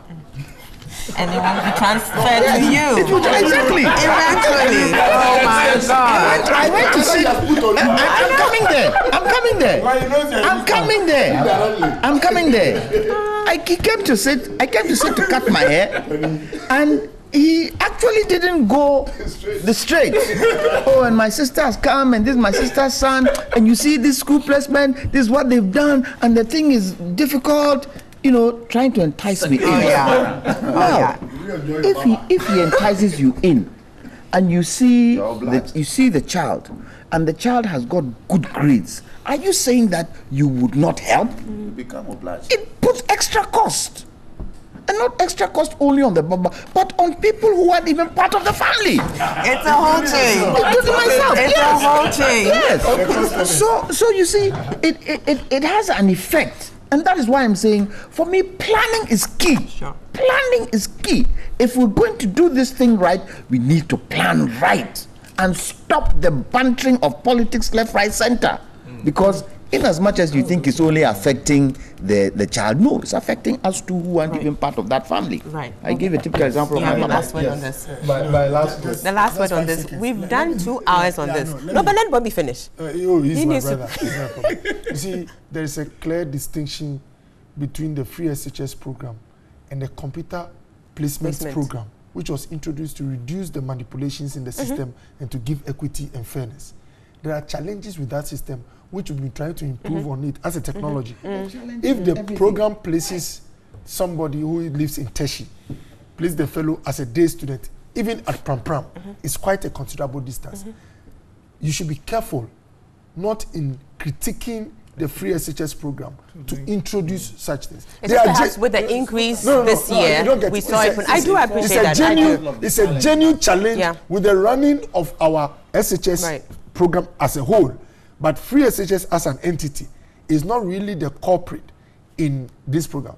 We have to work harder to make sure that the system is perfected. Right, sure. Thank you. So Bobby. what I would say in ending is that my conclusion, what I meant by saying the discussions should be taken to the town halls and various fora should be introduced. I didn't mean that it's not right for us to be discussing it on this platform. This is a start, but it should not end here.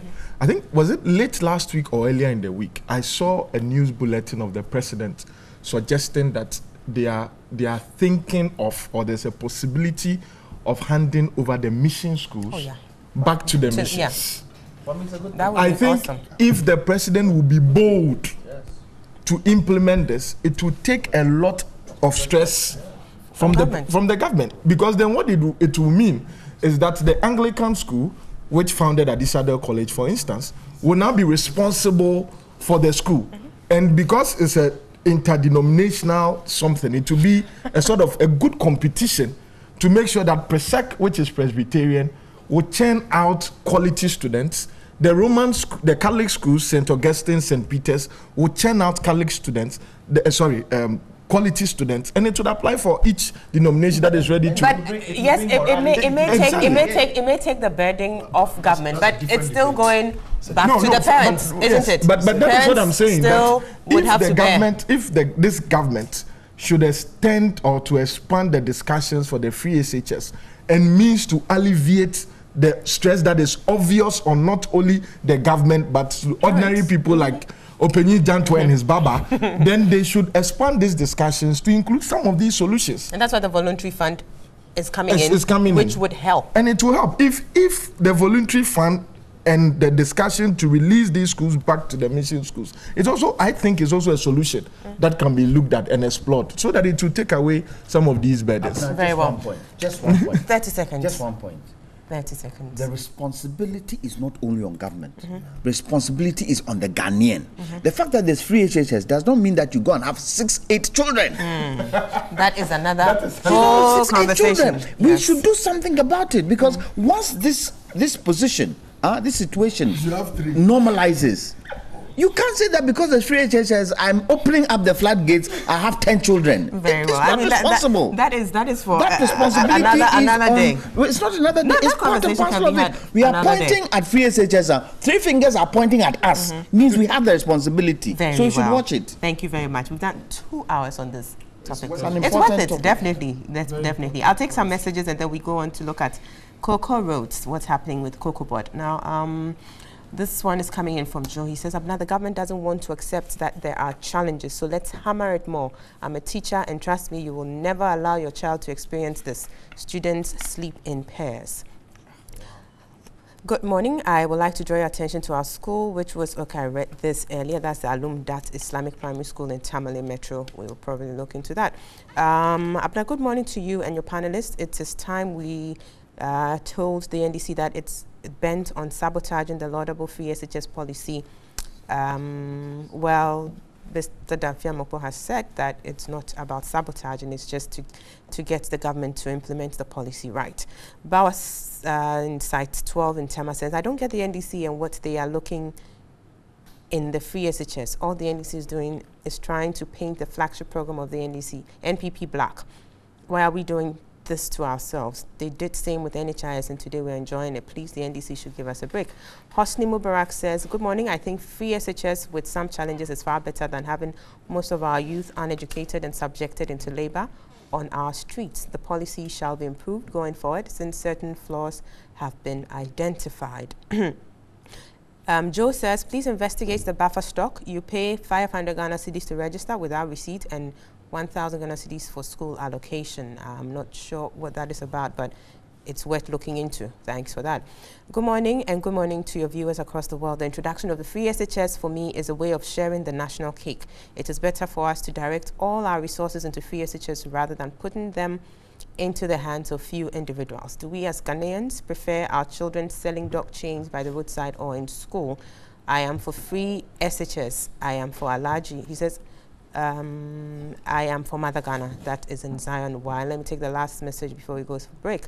My immediate financial solution to the free SHS are as follows. 1, the president should reduce his 110 ministers to 70. 2, he should reduce, and of course that has to do with the V8s, he should reduce the number of deputy CEOs of state institutions. Some have more than 2 deputies. 3, he should reduce the number of presidential staffers. The money saved in doing these will support free SHS. That's Tijani Abdul Somed in Daboya. Thank you for your message. And we'll take a break at this point. When we come back, we'll move on straight to look at the suspension of the Cocoa Roads project. What are the implications, social, economic, or even legal? We'll see you shortly.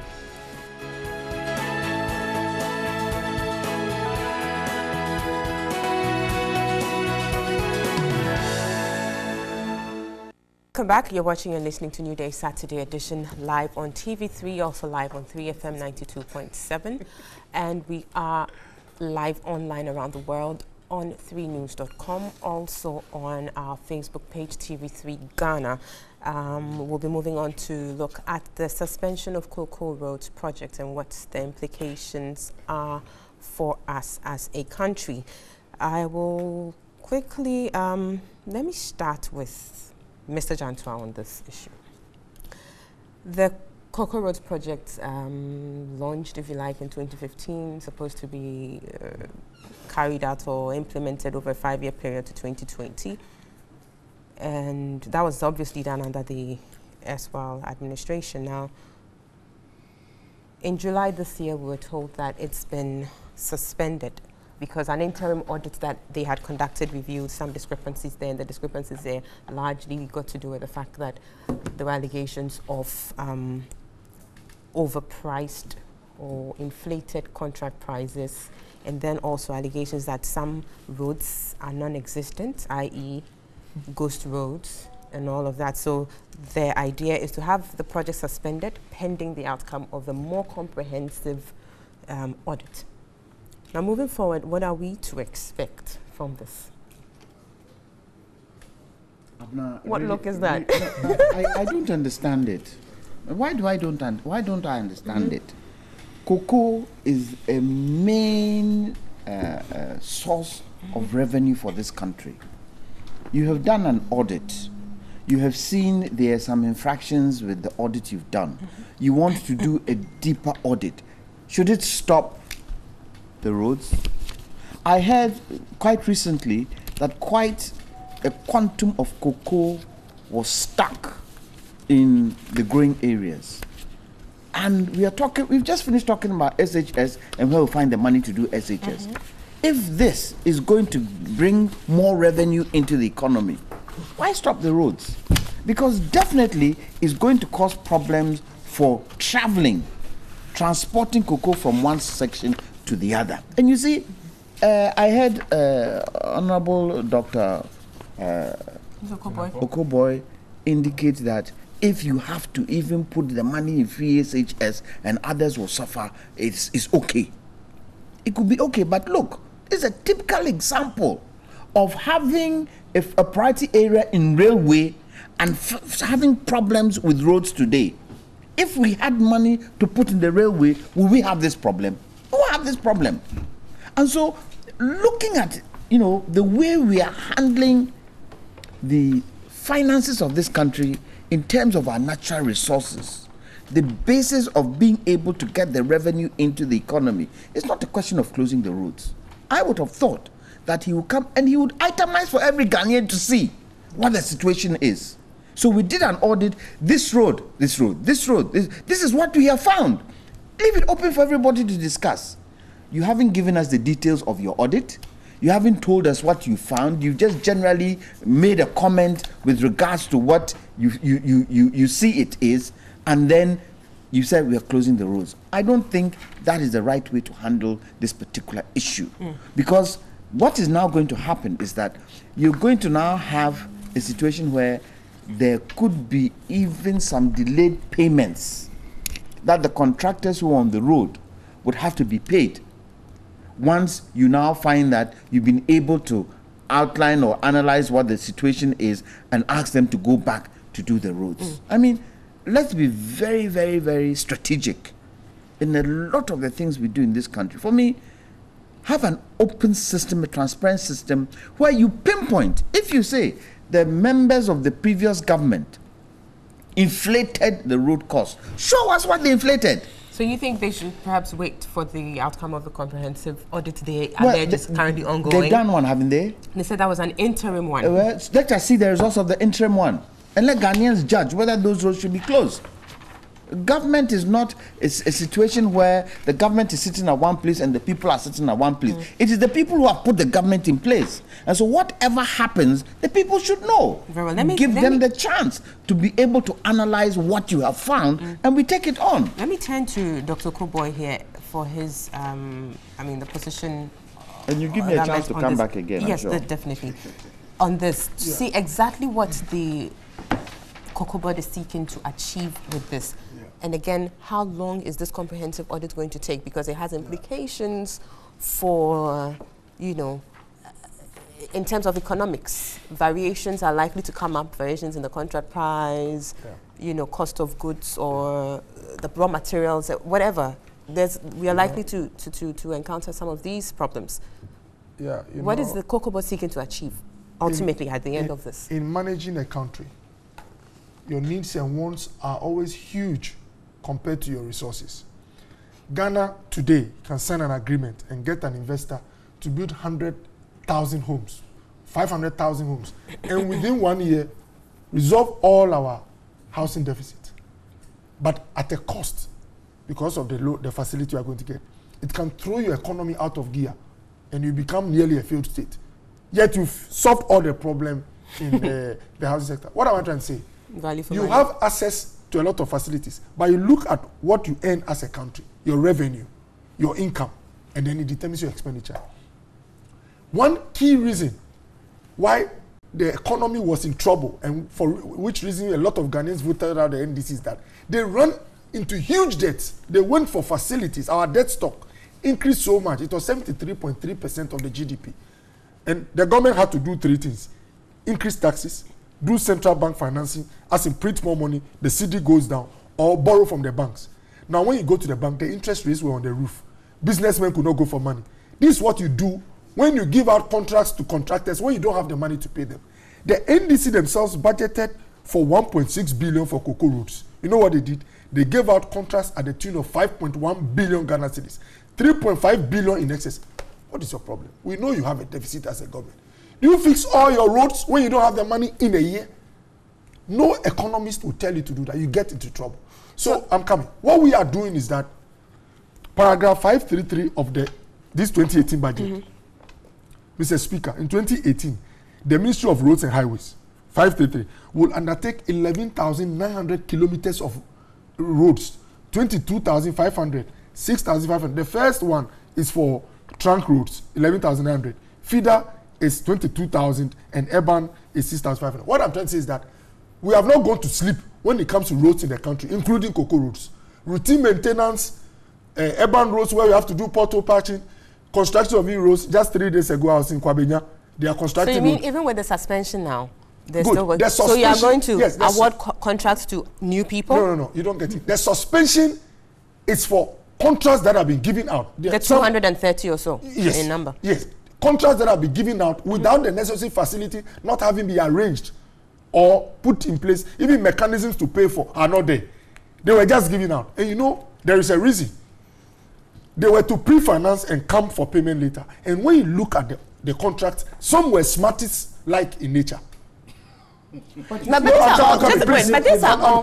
Yes. I know. You see, what I'm saying is that. Let me just come in here. Yeah. You seem to be giving us lots of details, yet there's supposed to be a comprehensive audit ongoing. Yes. So then the question is, with all this detail, what are we likely to get differently from the comprehensive? There will be realignments of some of the contract. You see, I admit that the details, like Mr. Janta said, the details haven't come out in terms of what we found there. That I agree.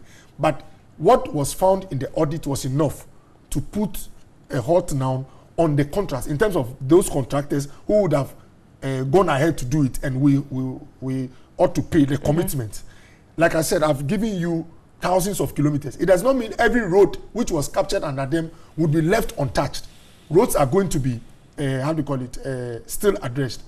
So let's understand this. You're saying it's not all the roads that were awarded under the Cocoa Roads project, which will be abandoned. Not abandoned. Currently, they have been. You've put a suspension on it. So presumably, no work is ongoing in respect of these 230 contracts. You know, is that the case? I'm coming. You've had contractors who have been given contracts to do a road.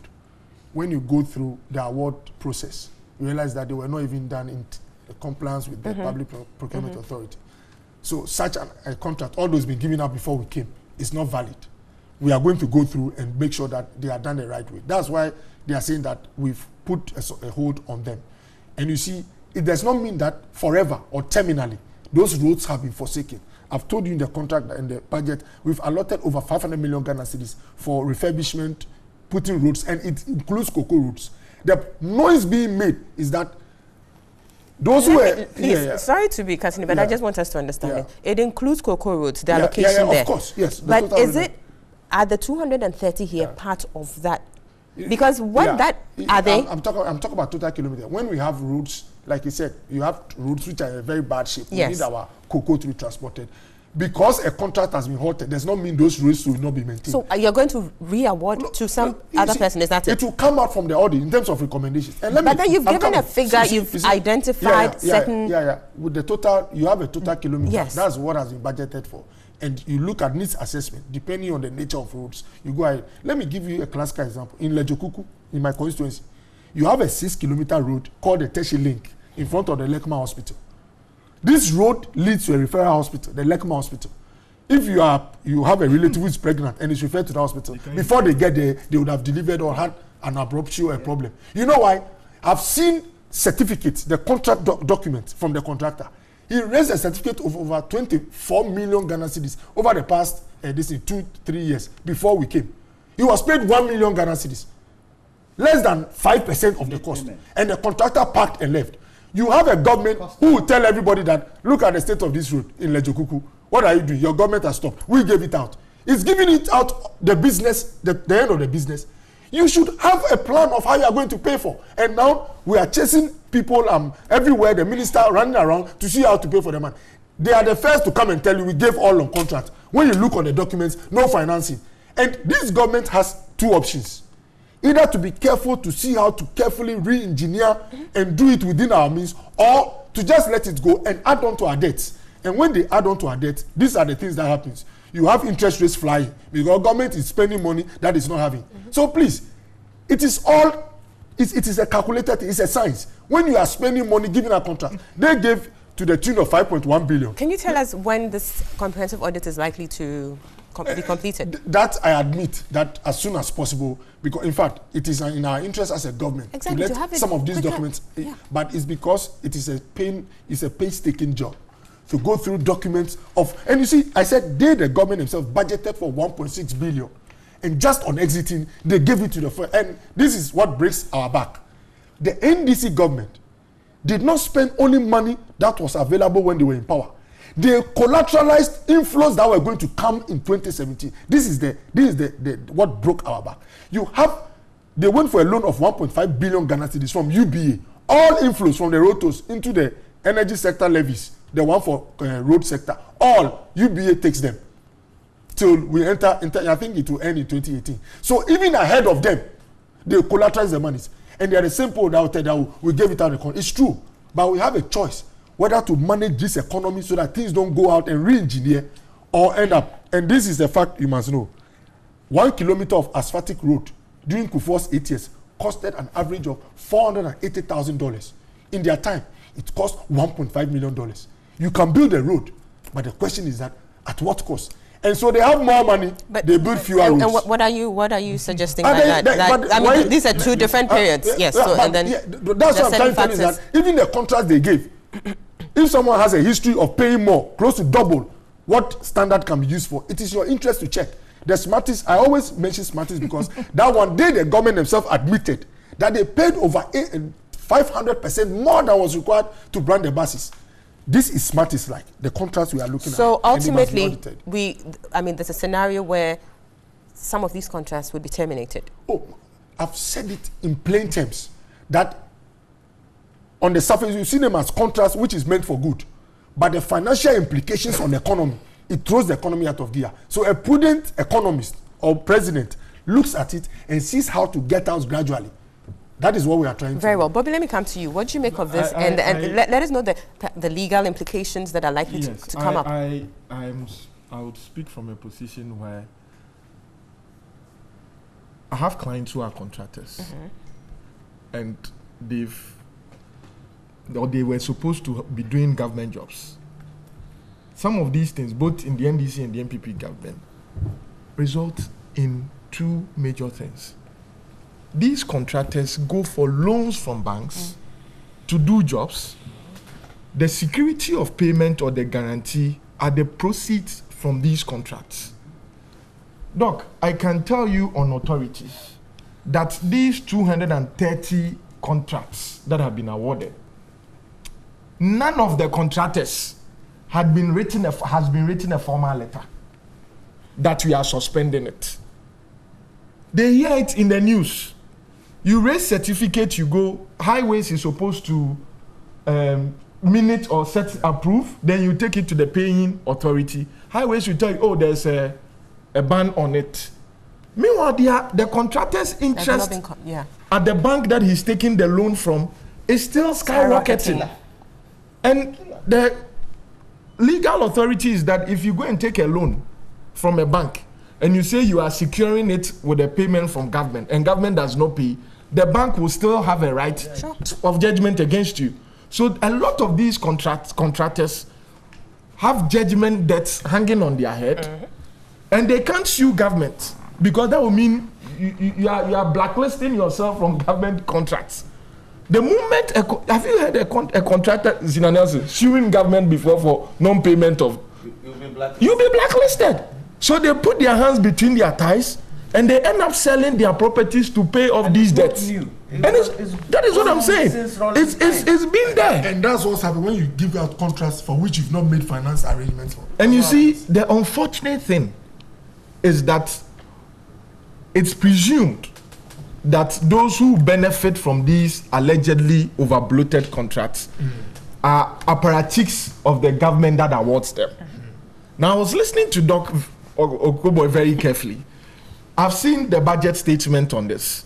If you look at the budget statement, there's no categorization of whether they are cocoa roads or they are not. They've all been described as, in fact, cocoa road is a term introduced by the NDC government. And they said, and I listen. It was certain in Kufuor's time. You can ask my brother there. Okay. First time. Okay. Anyway, so what the subject to confirmation. That's it. Yeah. What makes contractors interested in Cocoa Road is that the funds are there. It's just like they hearing get fund projects. Yeah. They know that the funds are secured. So when they say Cocoa Road, they know the funds are there. So when they are going to borrow money to do it, they are not scared.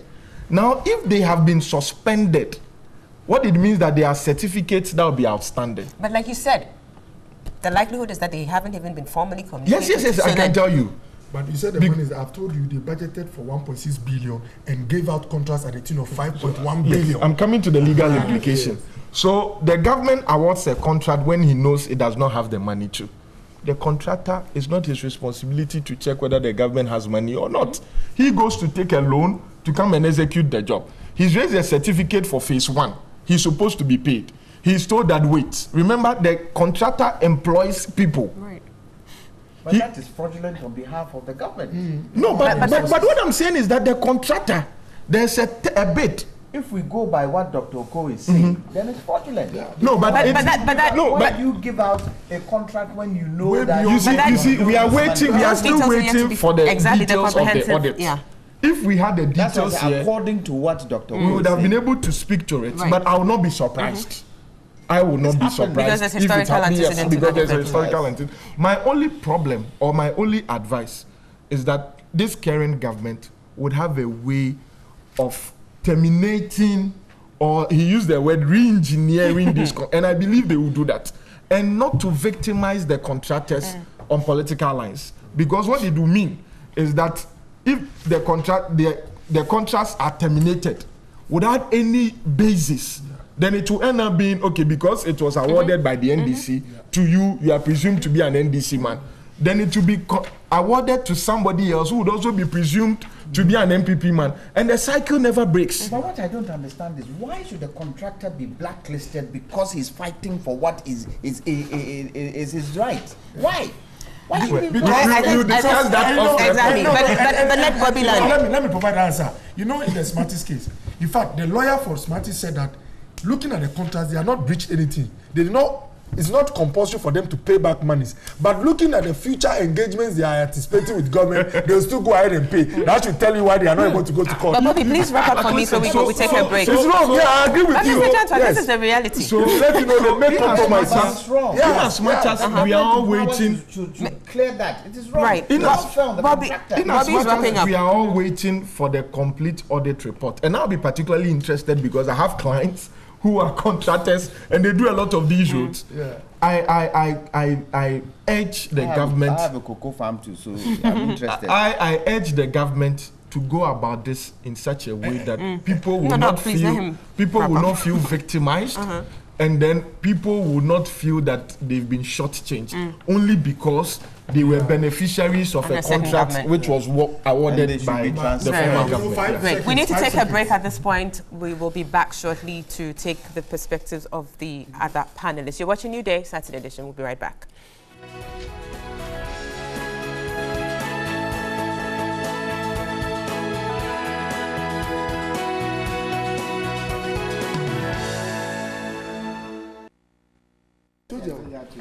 Welcome back. This is NewDay Saturday Edition, live on TV3, also live on 3FM 92.7 and live around the world on the internet at 3news.com, also on our Facebook page, TV3 Ghana. We'll be wrapping up on the conversation on the suspension of the cocoa roads. Indeed, that will be a wrap-up on the show entirely. But let me take some messages that have come through. I got this one coming in and from a senior lawyer. He says anonymous, to remain anonymous. He says, note that cocoa roads are paid from cocoa export revenue. And so if all these roads awarded are to be implemented, there will be no money to pay the farmers. Also, because of politics, most of the roads are in non-cocoa areas. And that's rather sad, because the whole idea about the cocoa roads is to enhance or, facilitate the... Exactly. So if you end up for political reasons citing these in not cocoa areas, then that is just not right. Clement Mboga says, in administration, whenever there is a takeover, the one who takes over inherits both assets and liabilities, but this government is crying daily on liabilities with no mention of assets they inherited. Are they saying the previous government never left anything credible worth mentioning? This is the most deceitful, vindictive, arrogant, incompetent, and substandard government we have ever had. They are only interested in themselves, but not the common Ghanaian. You didn't add your name, but this one is also coming and says, you can see the game the politicians are playing. All they want to do is re-award the contract for selfish reasons. They will end up re-awarding the same road contract at a higher cost. Ghanaians are watching. Good morning, Abna. Every good opposition would oppose the implementation of the free SHS so that if it doesn't succeed, they would have grounds to say, did we not tell you? I quite remember when the HIS was introduced, the NDC in opposition made all sorts of noise about it, that it was not the right time, but we have benefited from it up till now. You don't have to ensure that everything is in place before a program like this is implemented. As you go along, all the teething problems would be identified and sorted out. The government should therefore go on, and it will be successful. That's Kwesi Intifo Befi in Takoradi. Implementing free SHS without a clear-cut policy is an indication that the MPP government did not plan for it since they started touting this program in 2008. The government has rushed and has got it wrong. That's Yamoha Inwa. Let me quickly return to the panel to have Ms. Dr. Amejna Paul and Honorable Dafiamepo's views on this. Doc, let's hear you on the cocoa roads. I think there was somebody who sent a text and to explain what the whole cocoa road concept is about. I think the name speaks for itself. Cocoa roads are roads that are supposed to facilitate the haulage of what? Cocoa products to wherever they are supposed to go. So if for some reason a government proposes that a certain quantum of what? Roads should be made, then it means that the means of accessibility to those farms are limited. But you see, this issue is a very complex issue. Very, very complex in the sense that it's not limited to just cocoa roads. It's something that, as a country, we seem to experience almost every year. And, I mean, anytime there's a change of government, there's the current administration always finding faults with the previous administration, such that even right from Nkrumah's regime up to this time, we've had projects that were started by previous administration that have been abandoned, you know. And I think as a country, we have to sit down and take a serious introspection of this act. Why am I saying this? Abna, as I said, if the current administration says it is suspending cocoa roads, no matter how long they are suspended, you know, the announcement was made when the chief executive officer of Cocoa Board, I forgot Edu, visited paid the courtesy call on Ochenhin, and that was somewhere in July. So from July up till now, investigation is being conducted. For how long is it going to take? And what does it mean relative to what the roads? What it means is that the roads are on suspension. And you know, when it comes to construction work, those who happen to be in construction, when you put in certain materials, especially something like iron rods, when they are exposed for a certain period of time, and the weather, I mean, it means that I'm told after 21 days you can't use them again. So it affects the quality of the whole business. But you see, Abna, when I listened to the Honorable Chief Executive Officer, I think some of the allegations that are being made smacks of criminality. I mean, criminality in the sense that if you see road projects have been inflated, it means that it amounts to fraud, you the lawyers. So where do you have to take it to? It needs to go to court. And those people needs to be what? They need to be prosecuted. But the mere fact that the contract price was bloated will not necessarily be fraudulent, because, I mean, I bid for a contract. Listen, I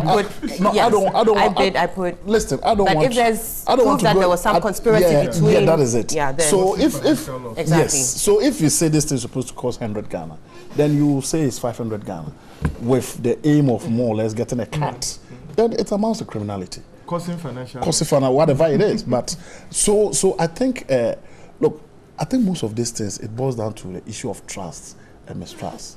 In the sense that, look, let's face it, in as much as I think this government must, as quickly as possible, try to bring finality to this issue, I also think that it becomes a little bit worrying when during elections years, governments in power engaged in so many projects. I mean, we are cutting salts almost everywhere. Then you ask yourself, so for the 3 years that you are in power, you are not cutting those salts. The last year, you are cutting salt. Where are you getting the money from? Well, they have to believe that they'll stay in No, power. no, So let me finish. But quickly, then I move to... where are you getting the money from? Honorable. And this is not, I mean, limited to the NDC as a political party. It cuts across the political aisle. So if it is the case that there's a genuine problem established by the Cocoa Board, that something malfeasant has been done, they need to bring finality to it as quick as possible, not to incur any kind of additional cost to the state. Because at the end of the day, it's you and I who are going to pay, with the taxpayers. Yes, that's true. Very well. Honorable, let's hear you on this. Yes, it was interesting hearing Okuboy speak about this matter in the manner he did. You know, in law, there's a doctrine we call pacta sunt servanda. Respecting the sanctity of contract. When two contracting parties, who claim that they are addendum meeting of minds, and they sign a contract, the principle is that you ought not tamper with it, unless principally you are alleging fraud, to torpedo it, or mistake which will be mutual, you come back and realign, and one or two other factors. What this government does and all that. Yes, they haven't cited public policy. What they do, maybe, yeah, but we are waiting for an out. I mean, What they do is that they prefer, they believe in rule of law and all that, but in conduct they behave like a totalitarian regime. It is not only the cocoa sector contracts that they have cancelled and or suspended unilaterally. They've suspended contracts of even employment. They've cancelled them, sacked people. They've suspended supplier agreements of companies. Small scale miners. They've torpedoed energy agreements, energy contracts that they came to meet. All this they are alleging overpricing. Ask me, we are in the 11th month. They've not been able to produce a single report, audit report. Now, the road in my constituency from Todomechate to Tongo to Gemini is been suspended. A feeder road, 21.3 kilometers. They say they are doing rescoping, realignment, auditing. Of what? Okay. Eastern Corridor in my constituency is been suspended. Yeah. And the road from Ajokwe to Peve and to Have and to Nyangbo, to Golokwati, to Howai, is in a deplorable state. There's oil money in that one. And you know what happened? The original road was a chipping bitumen surfacing. We're managing it. Now, government has awarded it in portions and said it's going to be constructed as part of Eastern Corridor. The road, the old surface has been scooped off. And we have raw laterite. When it rains, vehicles can't travel between Hokwe and Jasikai now. And the reason for that is auditing. Overpricing. Of what? They should tell me once. Look, and they bring a very strange term, ghost roads. Mr. Edu doesn't know Ghana.